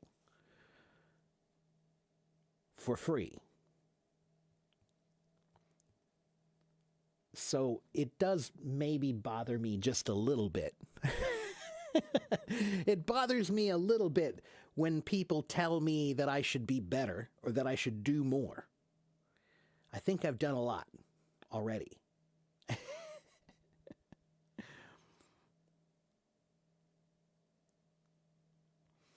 Dora Lisa says, I've come to this room to stay. I like your teaching style. You have a great sense of humor. But Dora Lisa, I remember, I think when you first joined my room, you also were a little bit confused by the way I act, weren't you? I think you were kind of like, he's a little crazy, right? Maybe that first day, right? But you got used to it. You see that I do care, and that I think I am very respectful for people here. You don't get 90,000 followers by being disrespectful. You know? So. And I don't even try. What you have to understand is like, I don't promote myself to get followers. I don't do marketing. I don't have a team. I don't do anything. So those 90,000 people, that's just people who watched me teaching and liked my teaching. That's it. That's all it is. None of them are paid, I promise you, because you'd need money for that.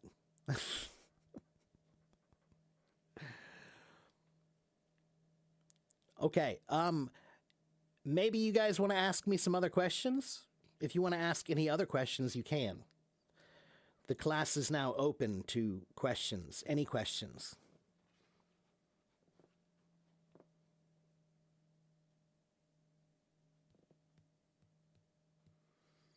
Why is the sky blue, Teacher Mark?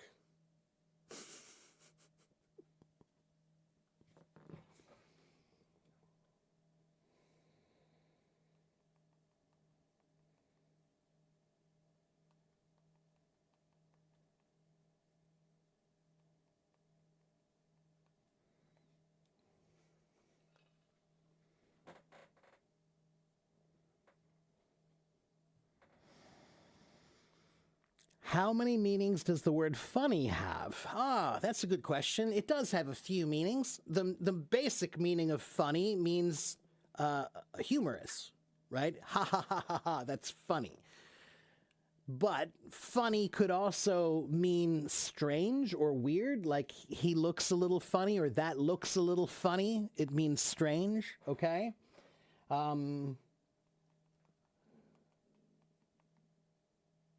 Wait, let me make sure I'm not missing any.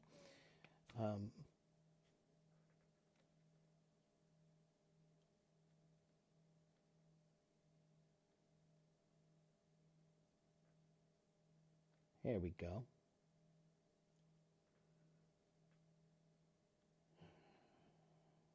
If I say it's funny, you should ask. It's funny, you should ask. It's amusing. It's amusing that you should ask. If I say, I have a funny feeling, that means I have a strange feeling, or maybe an important feeling that I should pay attention to.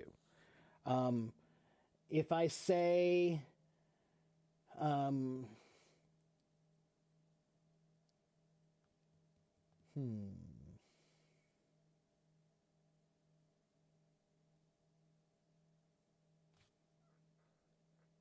Let me see if there's any others, if there are any others.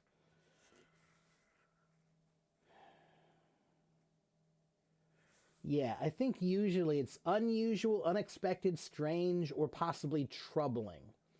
But also it can be amusing or comical or funny. I think that's it. Okay, so it's either hilarious or weird, strange. Okay?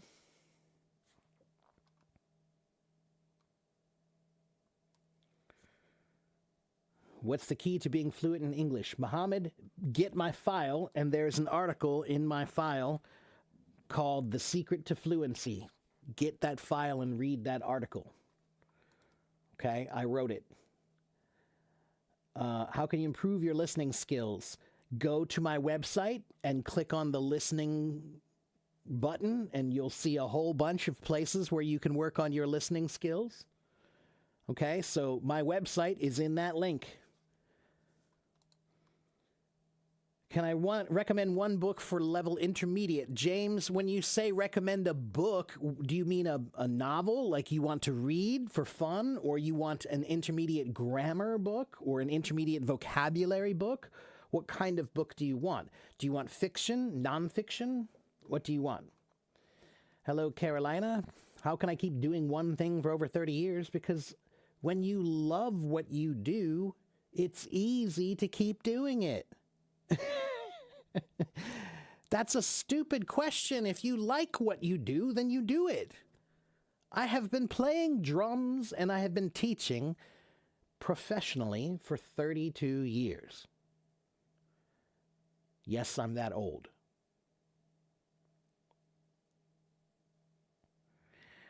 This smells funny. That means, yeah, in this case, funny would be this smells strange or weird, like maybe it's bad, right? Okay, if fish has a funny smell, then you think, ugh, maybe this is not good, right? Okay. If you love what you do, it's easy to keep doing it. You don't have to fight it. As a matter of fact,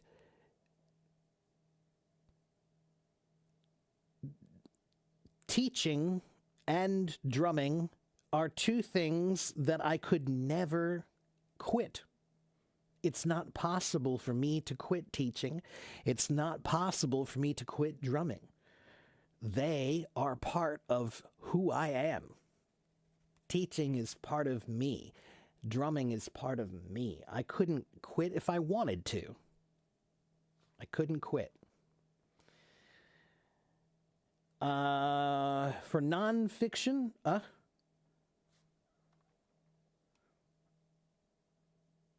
is Agatha Christie good? Agatha Christie is pretty good if you like mysteries. You know, they're a little bit old, but they're pretty good if you like mysteries. Sure.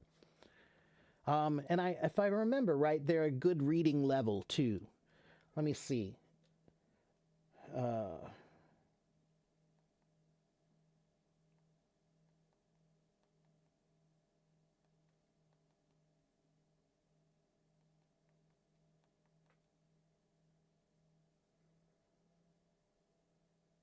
Yeah. So Agatha Christie books are written around a middle school to adult reading level, somewhere between 6th to 10th grade.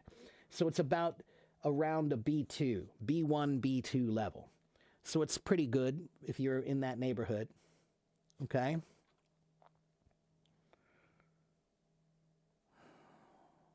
What are the company organizations in the USA? What do you mean, Anna? There are hundreds and hundreds and hundreds of thousands of companies and organizations in the USA.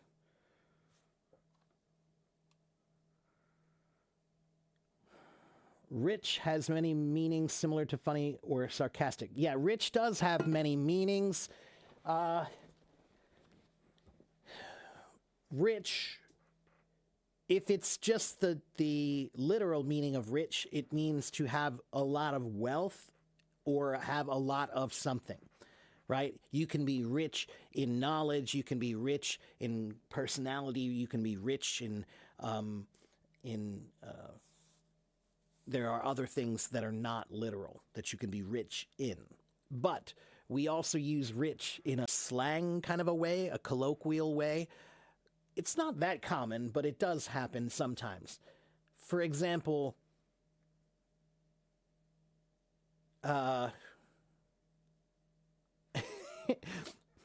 when Elon Musk said he wants to help the government to cut back money because they're spending too much money, that's really, really, really rich, because if he paid taxes, the taxes he would pay would be enough that there would be no more problem in the government. So it's really rich when the guy who is the problem is saying what the problem is. It means that's ironic or sarcastically like funny. Like, oh, really? You want to tell us? The rich guy wants to tell us how to save money? The reason we have to save is because you don't pay taxes.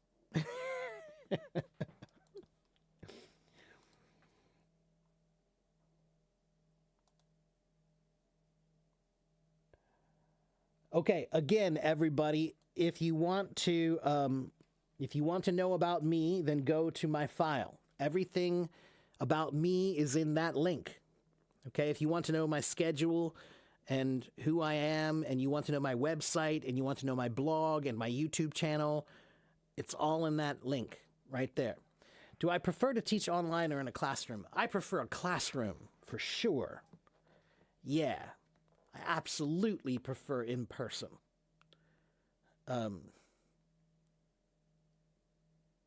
Yeah, online is interesting sometimes, but no, I like to see people and I like to connect with people directly.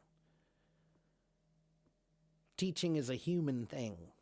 It's better when it's more organic. when you're in the same room.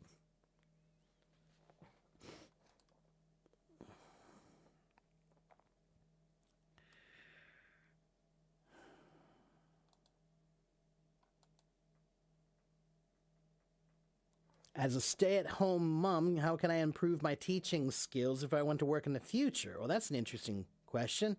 So you're wanting to improve your teaching skills, not necessarily your English skills, just your teaching skills. Okay, well, you're a stay-at-home mom.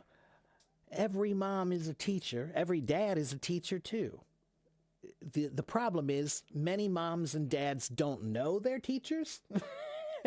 And many moms and dads just aren't very good at being a teacher. But every mom and every dad is a teacher, whether you want to be or not. If you have a kid, you are now a teacher. So, you can teach at home. Okay, now if you've got a real young baby, don't teach babies. I'm sorry, but no.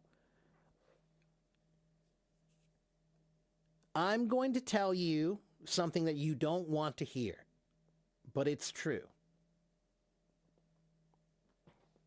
Your kid is not some super genius that you need to torture with learning. Everybody wants their child to be a super genius. And many parents, they think, oh, if I start putting books in front of their face when they're babies, he'll be a super genius. But no, I'll tell you what happens. What happens is you kill their love for learning before they're 10.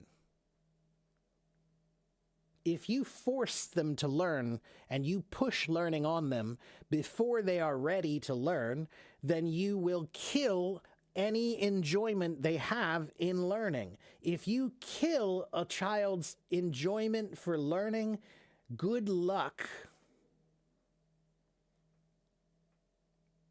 It's a lot easier to have a good student if they like learning.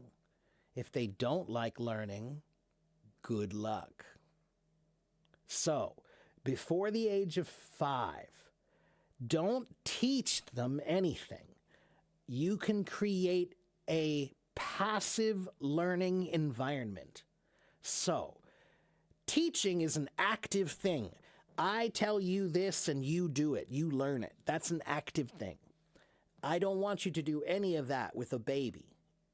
If you have a 3-year-old boy, 4-year-old girl, 5-year-old boy, whatever, don't teach them at that age. Just give them English everywhere. So they have English books, they have English cartoons.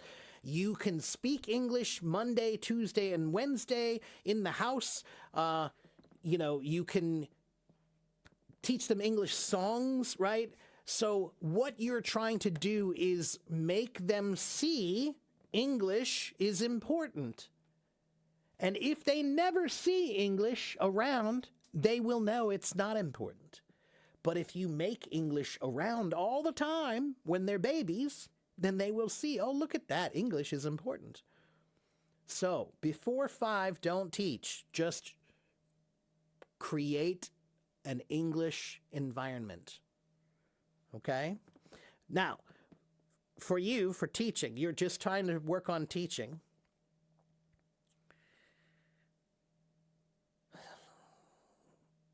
What do you know about psychology? Have you studied any psychology?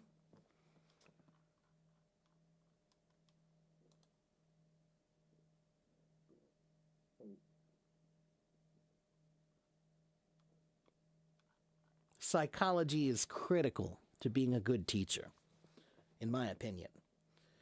Because if you don't understand why a student acts the way they do, it's very hard to present any information to them.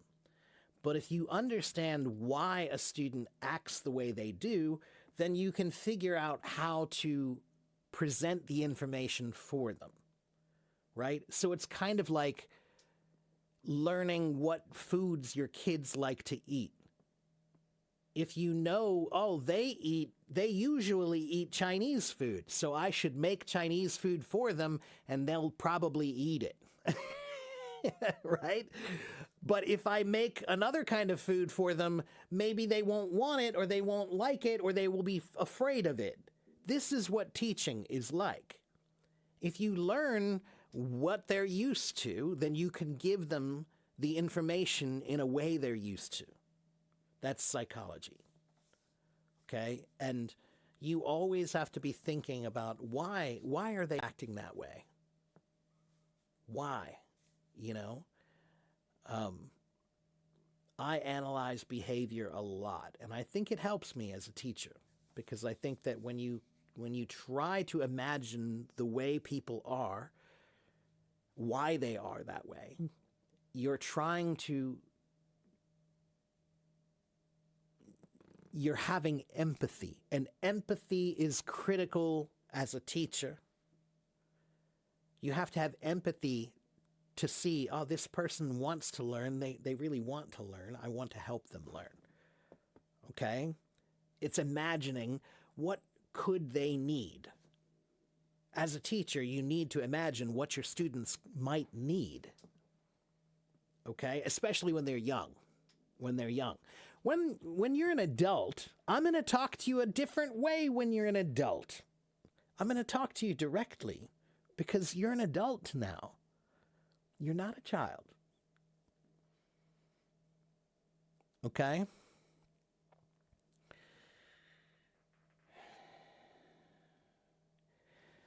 You weren't that genius in school, so you won't do that to them. I mean, if I get the chance to teach students in a large number as in our schools.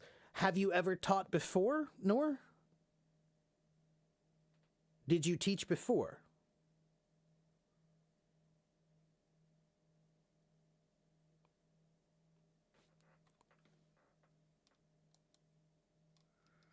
And hello, Miguel over there, and Donia over in my YouTube. Yeah, for 1 month. Ah, okay. And how old are you, Noor, if you don't mind me asking? Are you in your 20s? 28. Okay. So, Noor, here's what I'll tell you. If you want to be a teacher, then you need to start teaching as soon as possible, in any way you can. Okay, now, you've only taught for 1 month, so that means you are not a teacher yet. All right? We can call you an acolyte teacher. An acolyte. Do you guys know that word? That's a good word. An acolyte. It means a learning teacher, right? Like an apprentice. Okay? An acolyte is like somebody who's still learning. All right?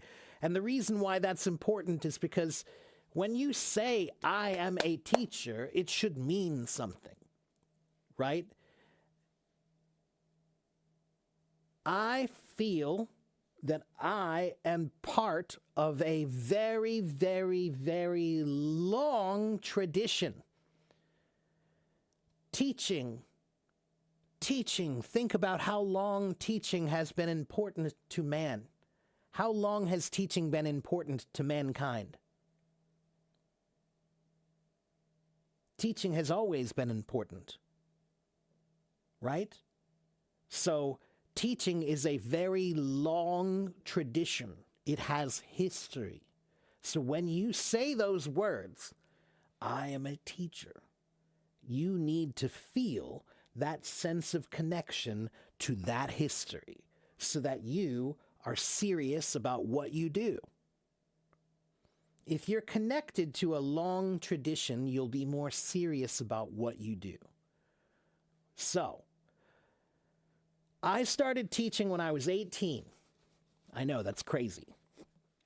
But yes, I started teaching drums at the local music store. When I was 18 years old, that was one of my first jobs, was teaching drums.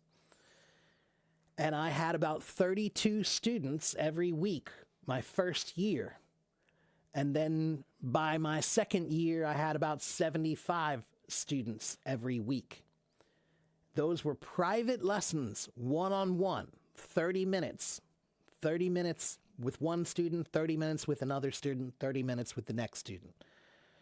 So my first teaching was all one-on-one teaching. And that was very good because one-on-one teaching is when you really learn about how each student is different. So I have one book, but I have 30 students. And I have to show this one book in 30 different ways because each student is different. Now, many students can do it the same way. So maybe half of the students, I don't have to do something special for them. I can just show them the basic way and they get it. But some students won't understand it that way, so I'll have to show them another way. So one-on-one teaching is a really great way to learn about how students are different and how you need to learn how to address each student individually. Okay, but then I also taught drums in 3 different high schools when I was younger, and that's a very different experience. That's a classroom experience. That's a group experience now. And group classes that's a different dynamic of teaching. Now you have to manage a group that's a social group. A classroom is a social group, or sometimes it's many social groups in there, right? So you'll have the cool kids over here, and you have the nerdy kids over here, and you have the girls who like to talk too much over here, and there's a bunch of social groups, and you have to learn how to manage that environment. And you have to learn how to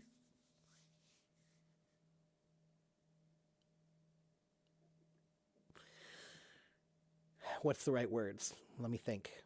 You have to inspire with authority. You have to inspire with authority.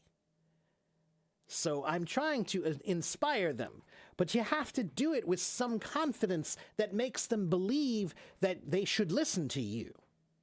So if you tell them, hey, I think you can do this. If you try, I think you can. That's not going to inspire them. But if you tell them, you can do this, come on. I know you. I've seen you do better than this. This is not hard. I know you can do this. They will hear the confidence in in your voice.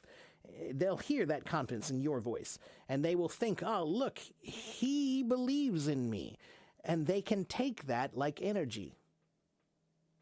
Teachers give a sense of, I can. A good teacher makes you feel like I can do that.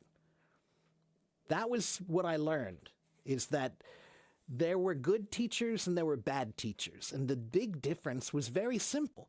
The good teachers made you feel like I can do this. I can figure it out. It's hard, but I can do it.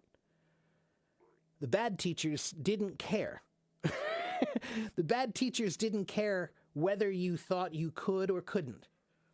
They're just giving information. They don't care if you can or can't.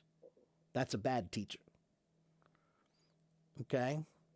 So what I would say, Noor, is you can go to school and you can study about teaching. There is a lot that you can learn about teaching from school. But, in my opinion, teaching is really something that you need to learn by doing it. Okay? And you'll find out very quickly if you feel like it's for you or not. Okay? Because it's hard, especially with kids. Kids can be brutal sometimes. Kids can be pretty difficult sometimes, So what I would say is go do it. Go do it and try and see how you feel. And if you like it, keep doing it. I'm not going to say it will always be easy. I had plenty of times, plenty of experiences that were very, very difficult in teaching, but every job does, right? Every career does, right? So just do what you can. But also, Noor, I want you to remember what When I was 18 years old, I also wanted to be a professional drummer in bands, playing music out in the clubs, right? I wanted to play drums for people, right? But I wasn't a good drummer yet. So if a band said, "Do you want to play with us?" I would say yes. And if they said, "How much money?" I would say, "I don't care." In the beginning. In the beginning, I would play for a Big Mac. If you gave me a burger, I'd be like, "Okay, yeah, I'll play drums for you." Because in the beginning, you need experience. So you cannot ask for a lot because you don't have a lot yet. You can't ask for compensation yet. You haven't earned it. But start teaching. Start doing it. And then you'll start to feel like you have experience. And then you can start calling yourself a teacher, and you can start trying to charge more money for it. Okay? But it is hard to make money teaching. For me, it's the easiest with teenagers. Clarissa, are you also a teacher? My favorite is between the ages of 5 and 11 or 12. Between 5 and 11 or 12, that's my favorite age to teach. Those kids are just fun, and they're positive, and they're happy, and they usually listen to you when there's a discipline problem. But after the age of 12, then the kids hit puberty, and puberty is all about the word no. Once you turn 13, that's when you start to feel like, I'm not a baby anymore. And how do you tell people that you're not a baby anymore? With the word no. That's the first power that they have, is to push back. So at the age of 12 or 13, almost all kids, they start pushing back a little bit more in many, many ways. And they should, because that's part of their growth process. They're trying to assert themselves as people. Now, you can't let them push back too much, right? Because they're still children. You have to make them understand that they are allowed to push back a little bit because they're learning. They're testing boundaries. Okay. But make sure they understand that there are still boundaries, you know? But then you get to high school. And high school kids are the worst. At least in group. In private, in small groups, if I have a class that's like 5 kids or 4 kids or 3 kids, that's easy for high school kids. That's no problem. But if you have a group of more than 10 high school kids, now you have a social group. And high school kids, a big part of being a high school kid is telling the older people no. Because you want them to feel like they're not part of your group, just like you feel like you're not part of their group. So that's why young kids make slang. They have all these slang words because they want to have language they can control. And now they have a little group, and they have language that you don't understand because you're old. So that's why young people make their own language, to be able to push back and to be able to have control, right? Ah, you're a student. Okay, gotcha. All right, so again, if you have questions about English, if you have questions about learning, if you have questions about teaching, if you have questions about life, hit me. Hit me with your questions.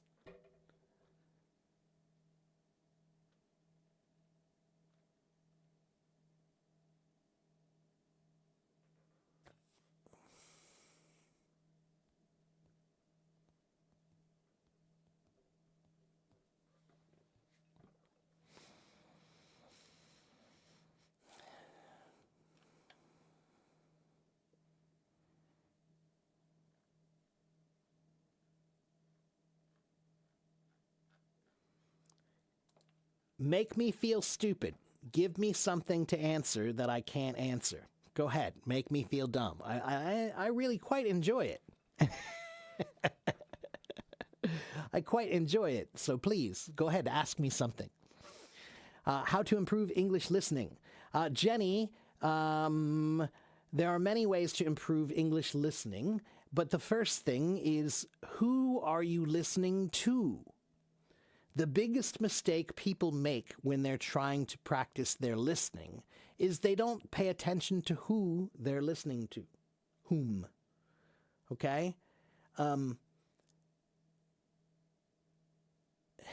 When you look for someone to listen to, I want you to listen to them, and when you hear somebody that's like, wow, I love the way they speak. I wish I could speak like that. I just want to hear them more. I just want to hear more of whatever they have to say. That's a person you should listen to.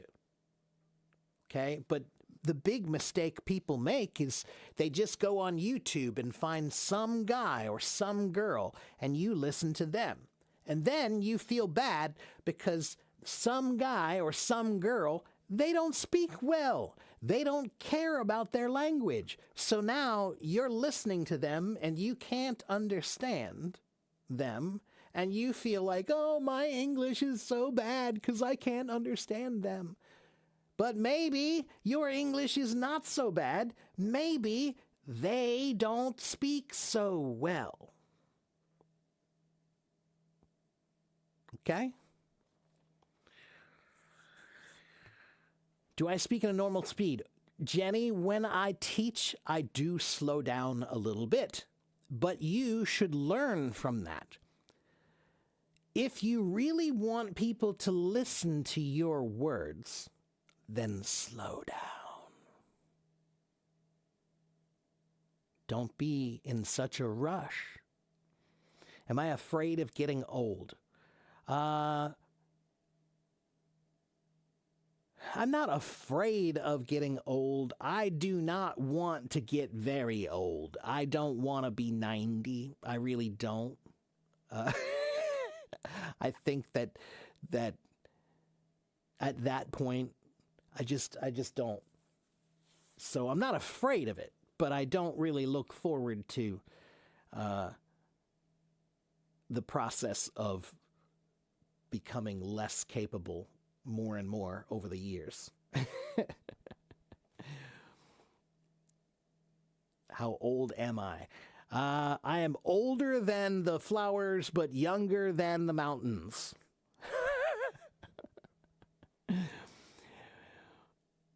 What should I do if I can understand? Diana? What should I do if I can understand but cannot? You mean you can understand listening but you cannot speak, right? Diana?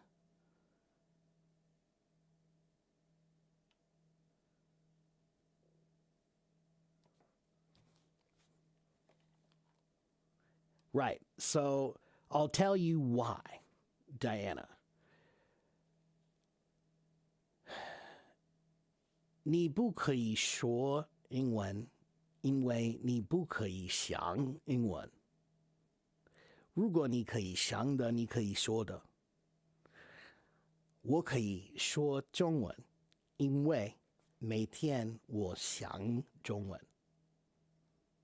不需要说的，每天可以想的。听得懂吗？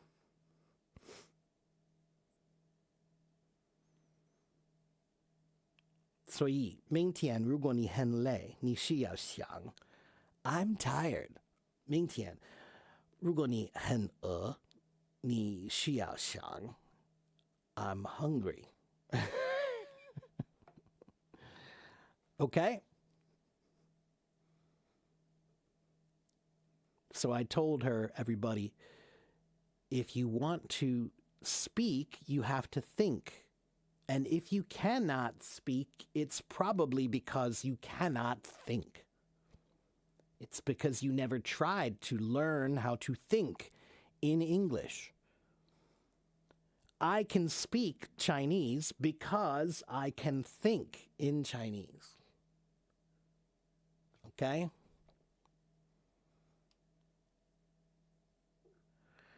What is the difference between students before compared to the present? Oh, that's a hard one to say. In general, I think students today seem lazier. Students today don't read. Students today can't read sometimes. It's sad. Like, you ask them to read a book and they look at you like that's impossible. How does somebody read a whole book? It's crazy. It's because of social media. Everything in social media is very short. So now kids have no attention span.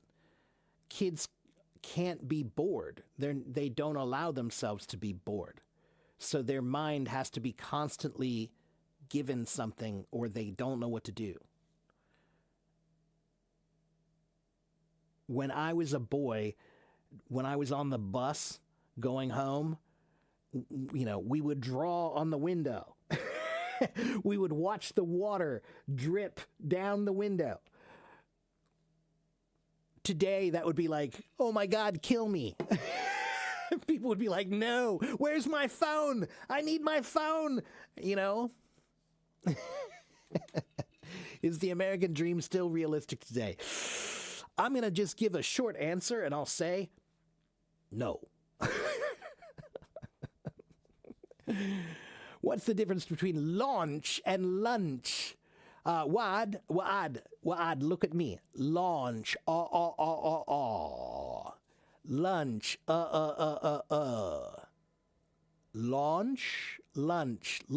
Launch. Okay?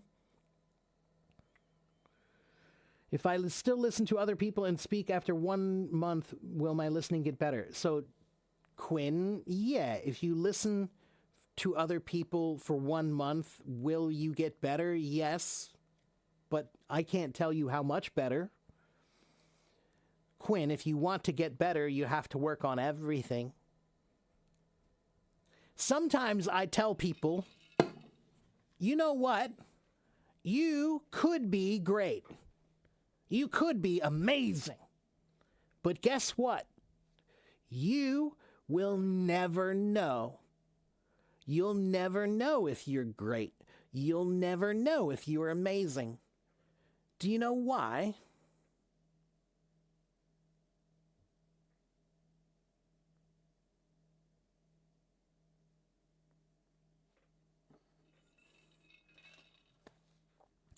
Because when you do things, you're always trying to ask about how little you can do. You're always asking the wrong question.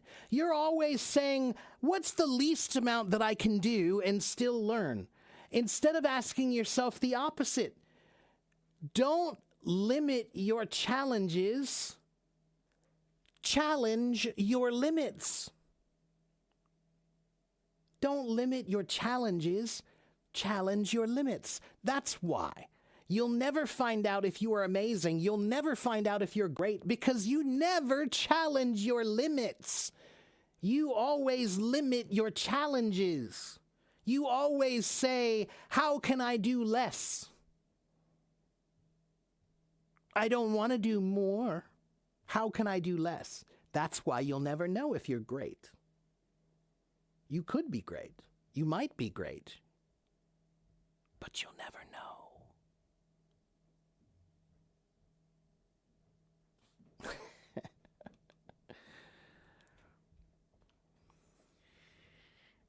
Have I ever read Rumi? Yes, I have. I quote him here all the time, Noor. Noor, one of my favorite quotes is from Rumi. He says, all of your anxiety comes from seeking harmony. Seek disharmony, and you will find peace. That's my favorite quote from Rumi, but I have many. He has another one. I have to keep breaking my heart until it finally opens. I love that one. That's a great one about heartbreak. But he has a lot of interesting quotes. A lot of them are about love, but he does have a lot of quotes that are just about learning, too. So I love Rumi.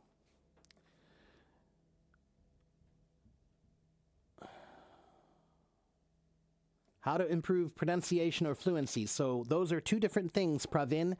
I'll tell you how to fix the one.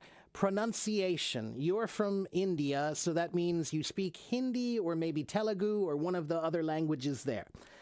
Almost all the languages in that area use a very small mouth. Okay? So Hindi uses a small mouth to speak. But look at how big my mouth is. That's why you don't sound like me. Because all of your English you try to make down here like this, everything very, very small. It's too small. Open your mouth on the vowels. A, E, I, O, U, A, E, I, O. Open your mouth more and it will be more clear. For fluency, you need to get my article right there. Get that file. There's an article in that file that's about fluency. You can read it. Okay? Do I think success is more influenced by external circumstances or personal choices? I think success is and always has been a combination of both effort and luck. And I think it's important to remember that always. Anyone who was successful was lucky. There are too many people who they're too arrogant about their success. I did this. This was all me. I worked so hard and it was all me. And nothing else helped me at all. No, man.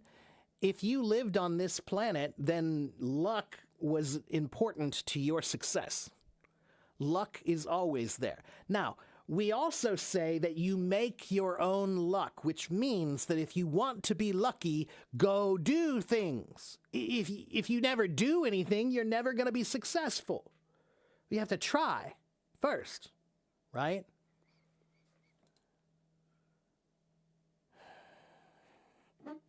Diana, 星期一到星期五，大概的9点跟10点，这里就是早上的，在中国就是晚上的，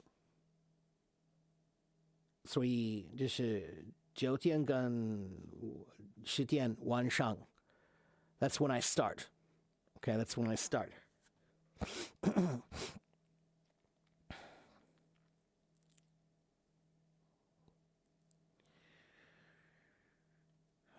Thank you for the compliments.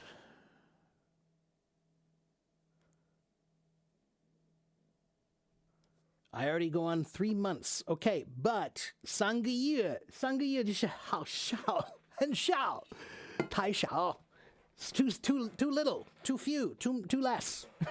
All right? Quinn, if I told you that I've only studied Chinese for 3 months, you would say that's nothing.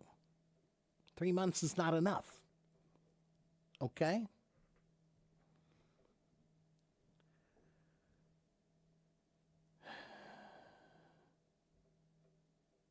How can someone express disagreement without sounding disrespectful? You can't always. I'm not great at that all the time. Look, somebody was mad at me earlier, and I'm pretty sure that's why, because they think I'm disrespectful somehow. It depends on your situation, okay? But this is why language is so important to learn, because if you do learn language well, then you can speak the way you need to when you need to. It's called code switching. Code switching is a psychological term. It's a term in psychology. It means that we speak differently to different people. So when you talk to your mom and dad, you talk one way. When you talk to your best friend or, some people at the bar, some friends at the bar, you speak another way. When you talk to your professor, you speak another way, right? We present ourselves in different ways to different people. That's called code switching. So what I'm saying is, in certain cases, like when I'm the teacher, then I'm the authority. So I will present the information as the authority. But if I'm having a discussion with someone, I'm not the authority. I will present the information as though I'm not the authority. This is just what I believe. Right? And maybe there's another situation where I'm not the authority at all. So I will present the information as an inquiry, as something I'm unsure of. Okay?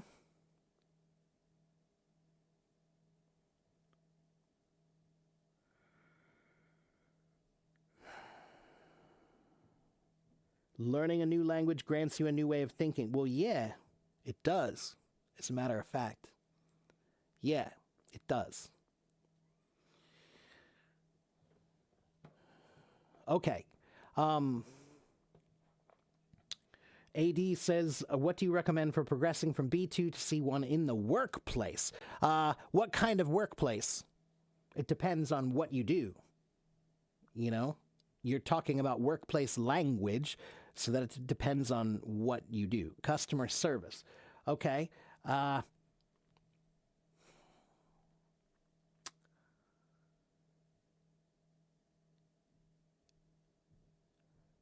I think you really just need to spend a lot of time in the B2 C1 neighborhood. Like, I think about every level like a neighborhood. Okay, so A1 and A2 are the beginning neighborhoods, and they're very small neighborhoods, so you can learn them quickly, right? Like, I know that house, and I know that house, and I know that house. Ah, we're done. That's A1, right? It's easy, right? But each neighborhood is a different size. And B1 and B2, those are big neighborhoods. B1 is New York and B2 is Tokyo. All right? So A1 and A2, those are small villages. But B1 and B2, that's New York and Tokyo.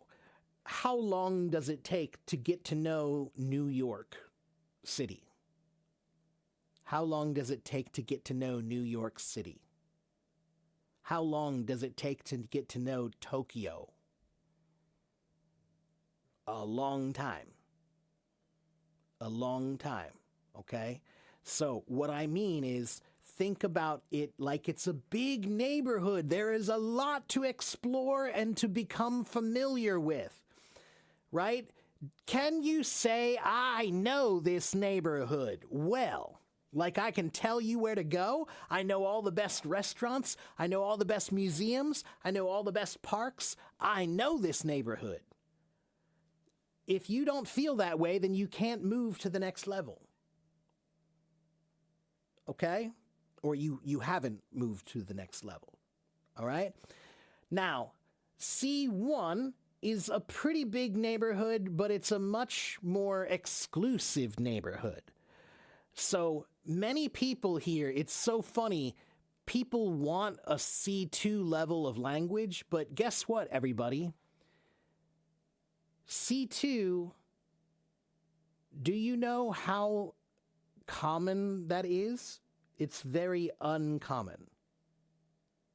C2 level language is almost never used. Do you want to see what C2 level language is? I'll show you. Wait a moment.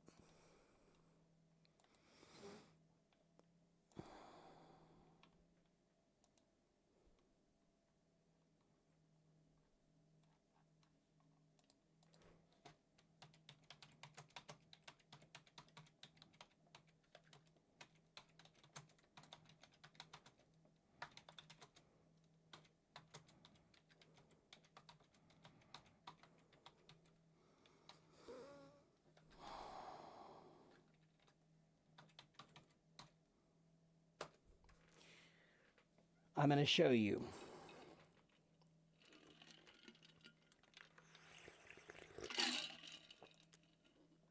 Here is C2 level language.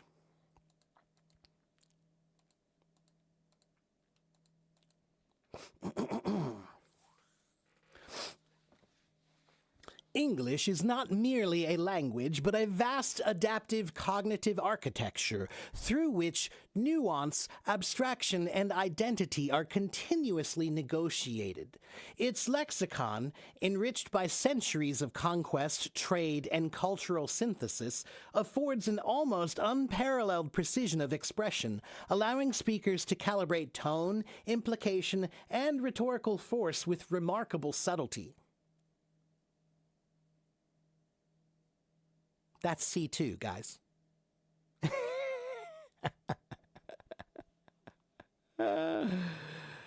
Yeah. So C2 that's for like graduate school, master's program, PhD level language. So that's what I mean. It's a very exclusive neighborhood. It's not used very often. It's only used in a few neighborhoods, the really, really exclusive neighborhoods, right? It's academic. So 99% of people do not need C2 level language. It's nice. If you want to, you can. But I'm just trying to tell you that most of the world, English, the language, lives in that B1, B2, C1 neighborhood. Now, I'll tell you another great experience. What you can do, you can go on to ChatGPT, and I want you to ask ChatGPT to write, pick a topic. Choose a topic, any topic that you like. You can write about butterflies. You can write about science. You can write about spaceships. I don't care. Just choose a topic and then tell ChatGPT to write one paragraph or a couple of paragraphs if you want. But I want you to tell it to write it 6 different times. Tell it to write A1, A2, B1, B2, C1, and C2. The same topic, same paragraph, but at different levels. That's a wonderful way to see what the different levels look like. All you have to do is tell ChatGPT, please write a short story for me about soccer.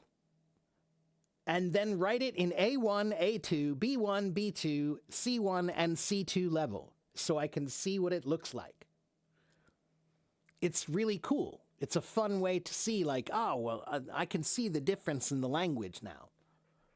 All right? Is a native C2? No. Yusuf? No. Yusuf, I would say, wait, I'm going to ask ChatGPT here. Let me see. How many, no, let me try. What percent?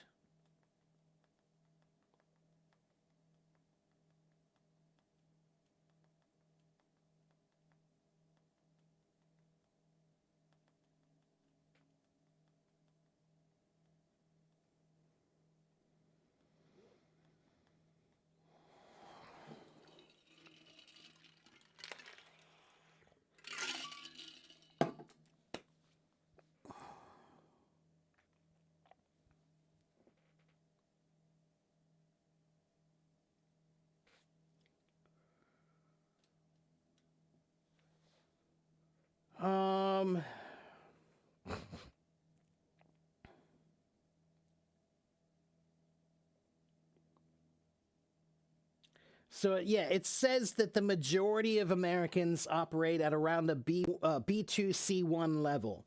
But the top 30%, and I think that's really generous. I think it's more like the top 15%, maybe, that might have a C2 level. Okay? It's not many people.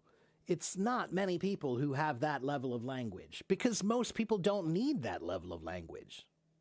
Okay? Most people don't need that level. And yes, let me put it to you this way. If I read that to many, many natives, they would be scared, just like you are. Okay? If I read this paragraph that I just read, that paragraph to many, many natives would be too difficult or too scary. Not for all, but for many. Okay? Because C2 is academic level language. Okay? B2 and C1. C1 would be a great place to be. If you can hit C1, you can talk about almost anything that you ever need to. All right? So what I would say is try to hit C1, and then maybe you can start learning some C2 stuff, right? Just to be even more academic, right? But just remember what I said about the neighborhoods. Most of the language that we need to use every day is in the B2, C1 neighborhood. Okay? What is C1 level? Well, I'll just do this. I'll have it write the same thing in C1. Now in C1. Here is what it looks like.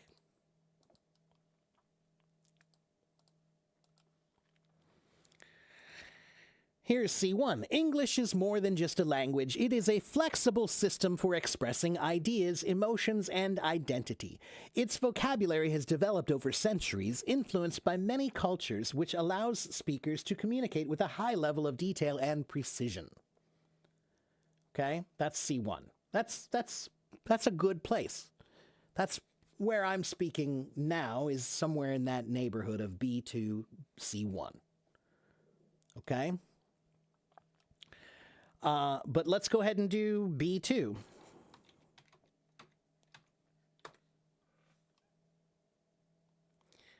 Okay, here we go. English is more than just a language. It is a useful tool for sharing ideas, feelings, and experiences.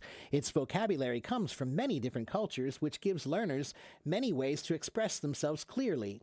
Okay, now let's try B1. English is more than just a language. It is a way to share ideas, feelings, and daily experiences. So B1 and B2 look a lot alike, really. Right? Okay, now A2.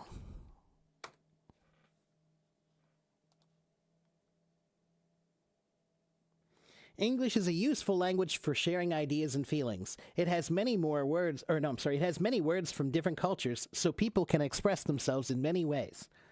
Okay, and now A1. English is a language people use to talk and share ideas. It has many words and people speak it in many countries. At the A1 level, you learn simple words and basic sentences. Right? So look, isn't this useful?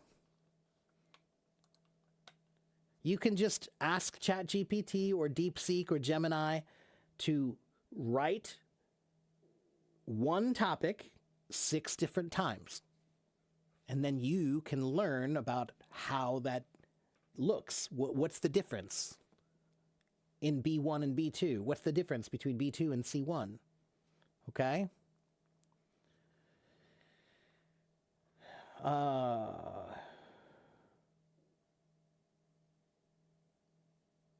do you know your level? Well, you can...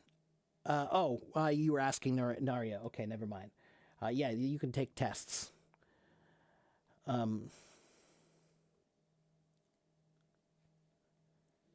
Nario, some native speakers do speak like that. Sure, there are some, but not many.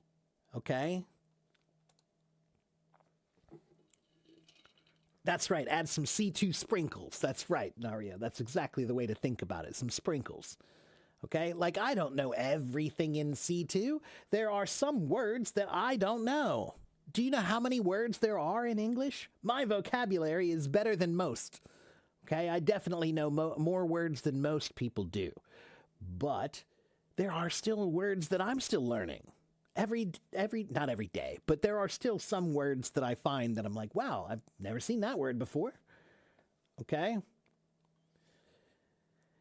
Does my intonation sound the same in daily life? It sounds very clear and exciting. Judy. This is my teaching voice. So yes, I try to be more energetic. I try to be exciting and passionate. And I try to exaggerate my pronunciations. Okay? Do I speak like this all the time? No. But I do speak like this anytime I want people to really listen to me. So if I need people to listen to me, then I will put this voice on. Okay? There is no C3. No. The black screen isn't refreshing. Yeah, Rodrigo, there's some problem with HelloTalk. I don't know why. HelloTalk has a screen share problem.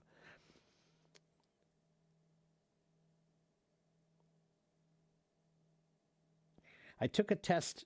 He told me my fluency is B1 with mistakes, but as comprehension is B2. Well, Yusuf,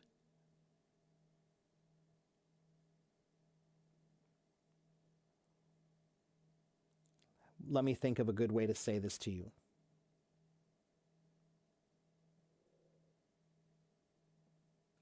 Don't be in a rush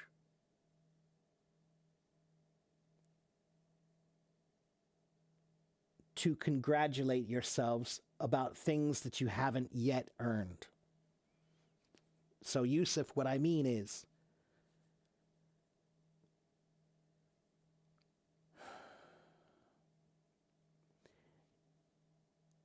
let me explain. How do you know when you can move to the next level?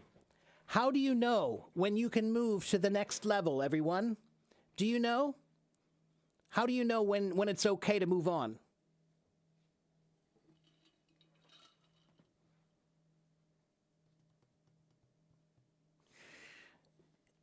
If you can do it and you are controlled and you are comfortable and you are relaxed and you can do it consistently, then that means you're done. You're finished. But if you are not comfortable, if you are not controlled, and if you are not consistent, then you cannot move on. So, in drumming, there are millions of beats to learn. A beat is like a vocabulary in drums. Okay, there are millions of beats to learn. And when I learn a new beat, it requires coordination, my hands and my feet together, right? And when you start learning it, it feels very uncomfortable because it's new, right?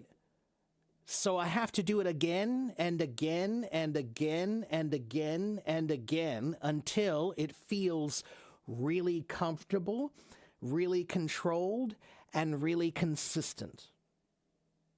And then, if I feel controlled and consistent and comfortable, now I can move to the next beat. But if you're trying to move on before you're controlled and comfortable, then you're not ready. You're just pushing yourself on.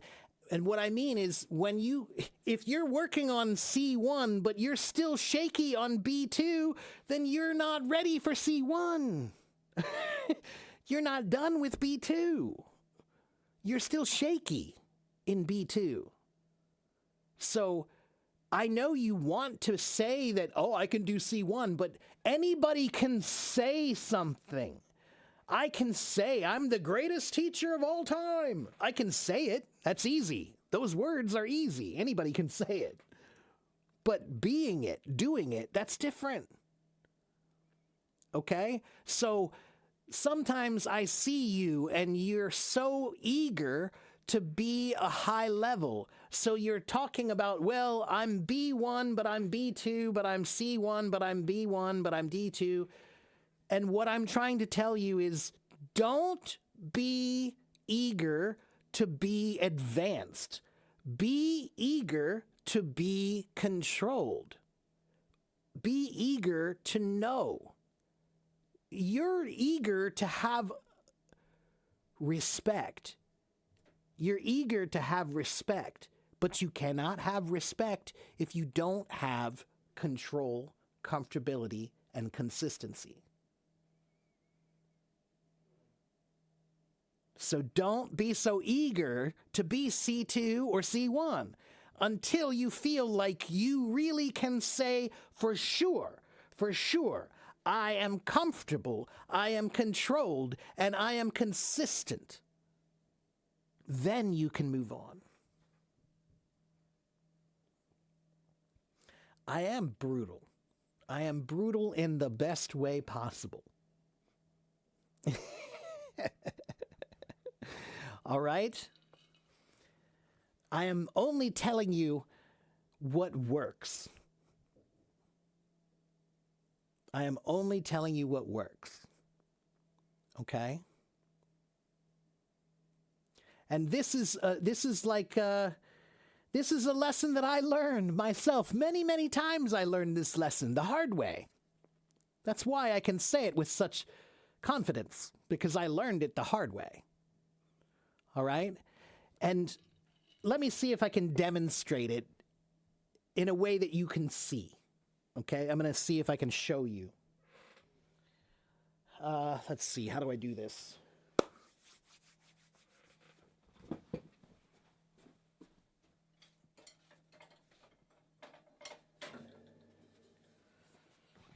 All right.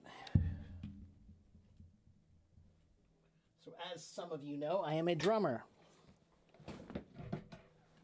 So I'm going to show you. In drums, everybody wants to go faster. Everybody wants to be fast, fast, fast. Okay? But the goal of a great drummer is not to be fast. The goal of a great drummer is to be controlled and consistent and comfortable. So when we learn to play, we start slow. And we get faster. And it looks controlled, it's comfortable, it's consistent. Good, yeah, it's good, right? But then you're going to get to some speed. You'll get to a speed where it's not controlled. It starts to be, oh no, it's fast. Oh, go, it's too fast, I can't do it. Oh no. But you keep trying to go forward, but you can't. So instead of going forward, go backward. So now, when I get too fast and I get like, oh no, now I gotta, slow back down, slow down, hold it here, hold it here, hold it here, hold it here. And eventually you'll get there. And it'll be controlled, it'll be consistent, and it'll be comfortable. Okay, my teacher used to make us do everything while we were talking. Because if you can talk while you're playing, then you're controlled and you're consistent and you're comfortable. It looks easy because it is. Okay? So what I'm saying is most students don't understand this idea that you should not be moving on if you still feel shaky. You should be there until you're not shaky. Then you can move on. All right?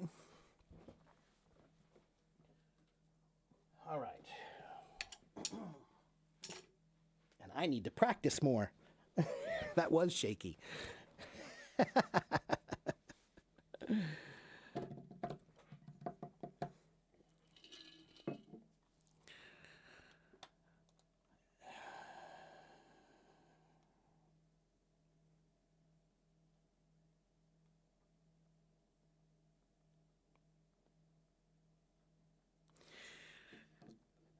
And look, guys, I'm glad you like my answers. I'm glad you like my ideas. And Rodrigo said, you're a really good teacher.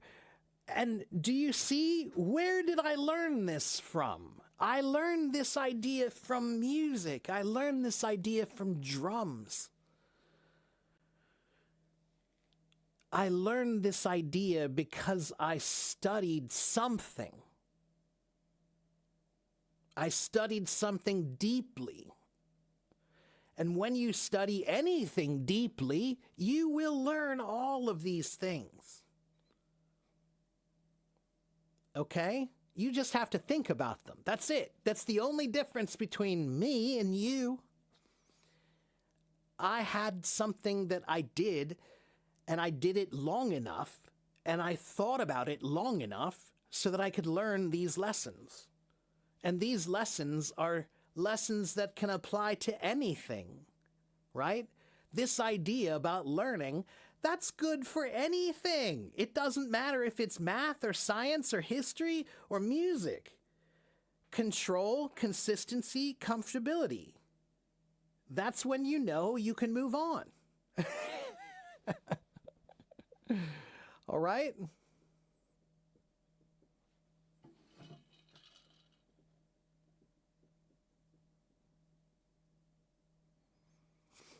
Well, thank you for that, Judy.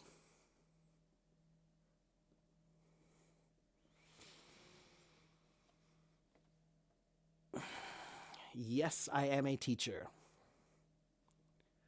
Did I miss anybody over here? No? Okay, good. Okay, if you don't know who I am, everybody, then you need to get my file. Here is my file. Everything you need to know about me is in this file right here.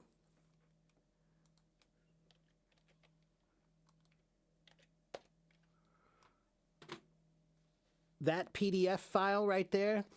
If you want to know my schedule, it's in that file. If you want to know my website and my YouTube and my blog, it's in that file. Okay, everything you need to know about me is in that file. I have been on Hello Talk for more than 12 years. I have about 90,000 followers. More than 1 million people have watched me here. I've been teaching for 32 years. I've been teaching English since 2009. Yes, 90,000. Do I have an online class?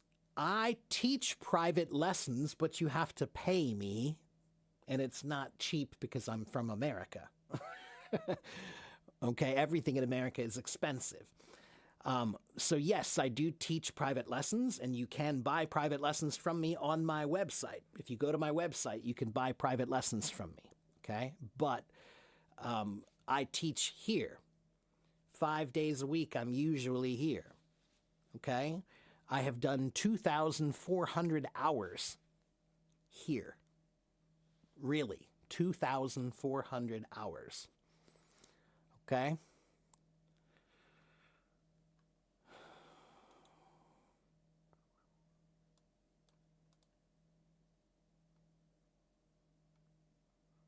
I'm a drummer whose talent was wasted on English. I don't think that. 我是英文老师，我同时也是鼓手。我感觉我是很好的英文老师，因为我是很好的鼓手老师。我感觉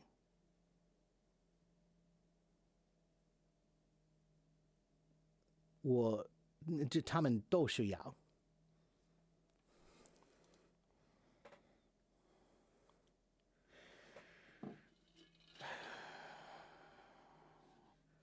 I think it's like a race in our contemporary world with social media where everyone thinks that if you're not rich in your 20s, you'll fall behind. Yusuf, guess what?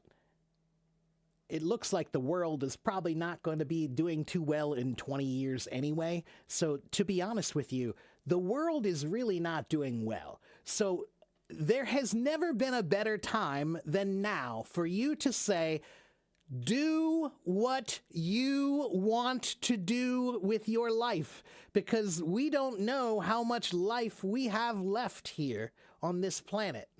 All right?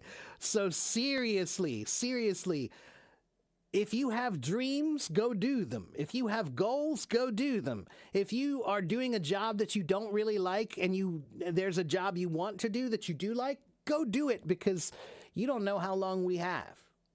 There has never been a better time for you to pay attention and think about what really matters. Do that. Do what really matters to you. Okay? I have a great American Chinese accent. Yeah, I know. Yeah, I don't sound like I'm from Beijing. I know.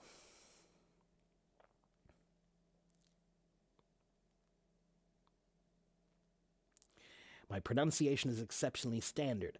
But that's because I'm a teacher. There are two reasons, okay? Well, actually, no, three. One is because I'm from Cincinnati, Ohio. In Ohio, we have three accents in Ohio. The accent that I have is called the Mid-Ohio accent. It's the Central or Mid-Ohio accent.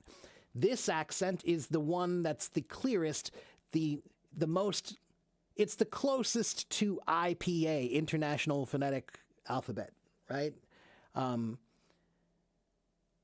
So it's very easy to understand for most people. One. Two, I'm an English teacher. I am trying to speak well because it's my job. You know, wouldn't it be very strange if I were an English teacher and I didn't speak well? So of course an English teacher should speak well. Should, right? And then the third reason why it sounds better is also because I am a musician. So I know sound and I know audio equipment. So I have a very good microphone. It makes the voice very clear for you. Okay?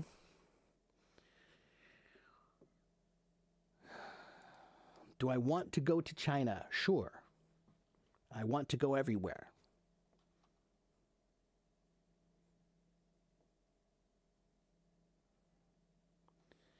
When you were in your 20s, you were a mess? Well, me too. Good. Judy, good. That's great because you should be in a mess when you're in your 20s. That's when you're learning. You're learning a lot when you're in a mess. Okay? It's better to be in a mess in your 20s than it is to be a mess in your 40s. You're going to be a mess if you don't think about things. So figure it out. When you're in your 20s, it's great. You know, in your 30s, it's fine. Still work it out. Your job is to work it out. Your job is to figure out you. You are a walking problem. You're a walking bunch of problems. And your duty to the rest of the world is to figure out your own problems. Figure it out. You know? How to become an excellent teacher of English literature. Mosin. Man, what I would say is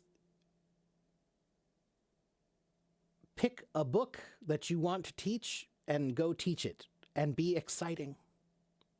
Show them that you love that book. Show them your passion for that book. If you have a passion for that book, then they will see it. But that's the problem with English literature. Is English literature, when I learned English literature, it was so ridiculously boring, and it didn't need to be. It just was. I'll tell you one thing that you should do. If you want your students to read a book, that's a great book, right? Here's what I want you to do. Tell them what it's about before they read it. Because they didn't do that for me. For me, when they told us we're going to read The Great Gatsby, they told us it was an important book. They told us we had to read it, but they didn't tell us why. I want you to tell your students why they're going to read the book and what the lesson is first. Why are we reading this book? Because this book will show you about how rich people are not like us, that they don't act the same as us, that people act differently when they get to be rich, and that they don't always act so well. Tell them that, and then they'll be like, wow, that's cool. I do want to read that. Right? I would have been more interested if I would have known why I'm supposed to read this. What am I supposed to be learning here? I don't get it. You know?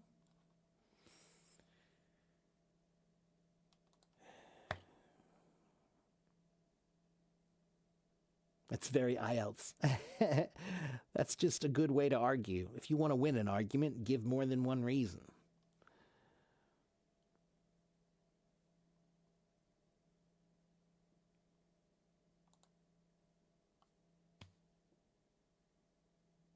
For beginning English teachers, what's the plan to teach adult students?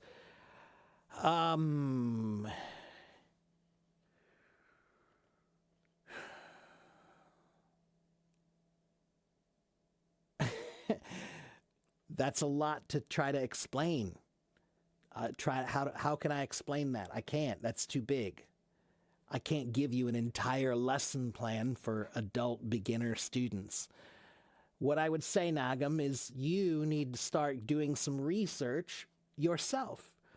Go online and look, do a search for beginning English websites, beginning English pages, and then start thinking, if I were learning this, how would I want to learn it? That's what I do when I'm teaching. I teach you the way I wish somebody would have taught me. Do unto others as you would have them do unto you. Teach unto others as you would have them teach unto you. Right? So think about how you would want it to be taught to you, then teach it to someone else. Okay? You like Jack London and Jane Austen, they're not boring. Well, to most, it depends on the person. It depends on the person, you know? I think lots of people think Jack London is exciting, but Jane Austen, some people might think that's kind of boring. That's why reading is personal. You know, the book that you like is not going to be the same things. It's not necessarily going to be the one that I like. Okay? You are pretty, that makes you halfway there. Am I pretty? Pretty ugly. Pretty funny looking.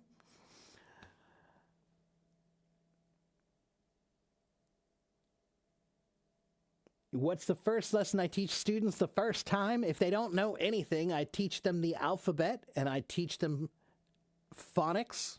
A, E, I, O, U, A, E, I, O, B, B, B, B, B, B, C, C, C, K, K, K, D, D, D, da, da, da.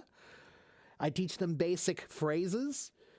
Basic phrases. There's a great website you can use. Let me give it to you. There's a wonderful website from the American government. If you can believe it or not, the American government does want you to learn English. Where is that website? Oh, wait. I'll have to search it again.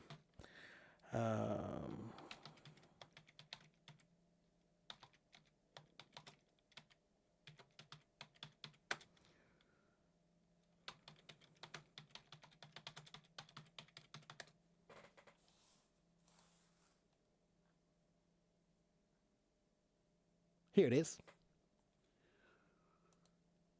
This is a PDF file from the U.S. government called Everyday Conversations in American English. Okay? Everyday Conversations in American English. All right? That's a great one. Go there. Copy that link. Copy it and paste it and open it.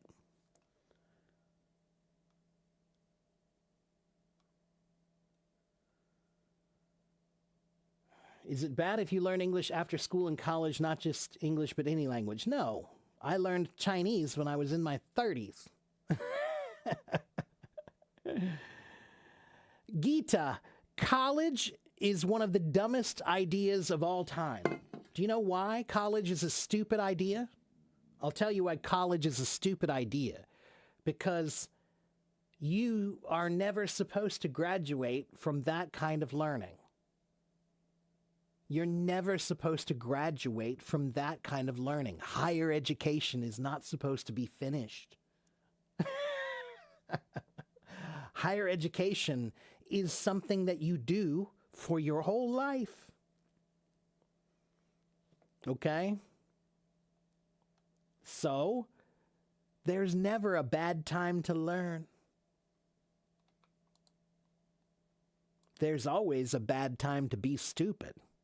But there's never a bad time to learn.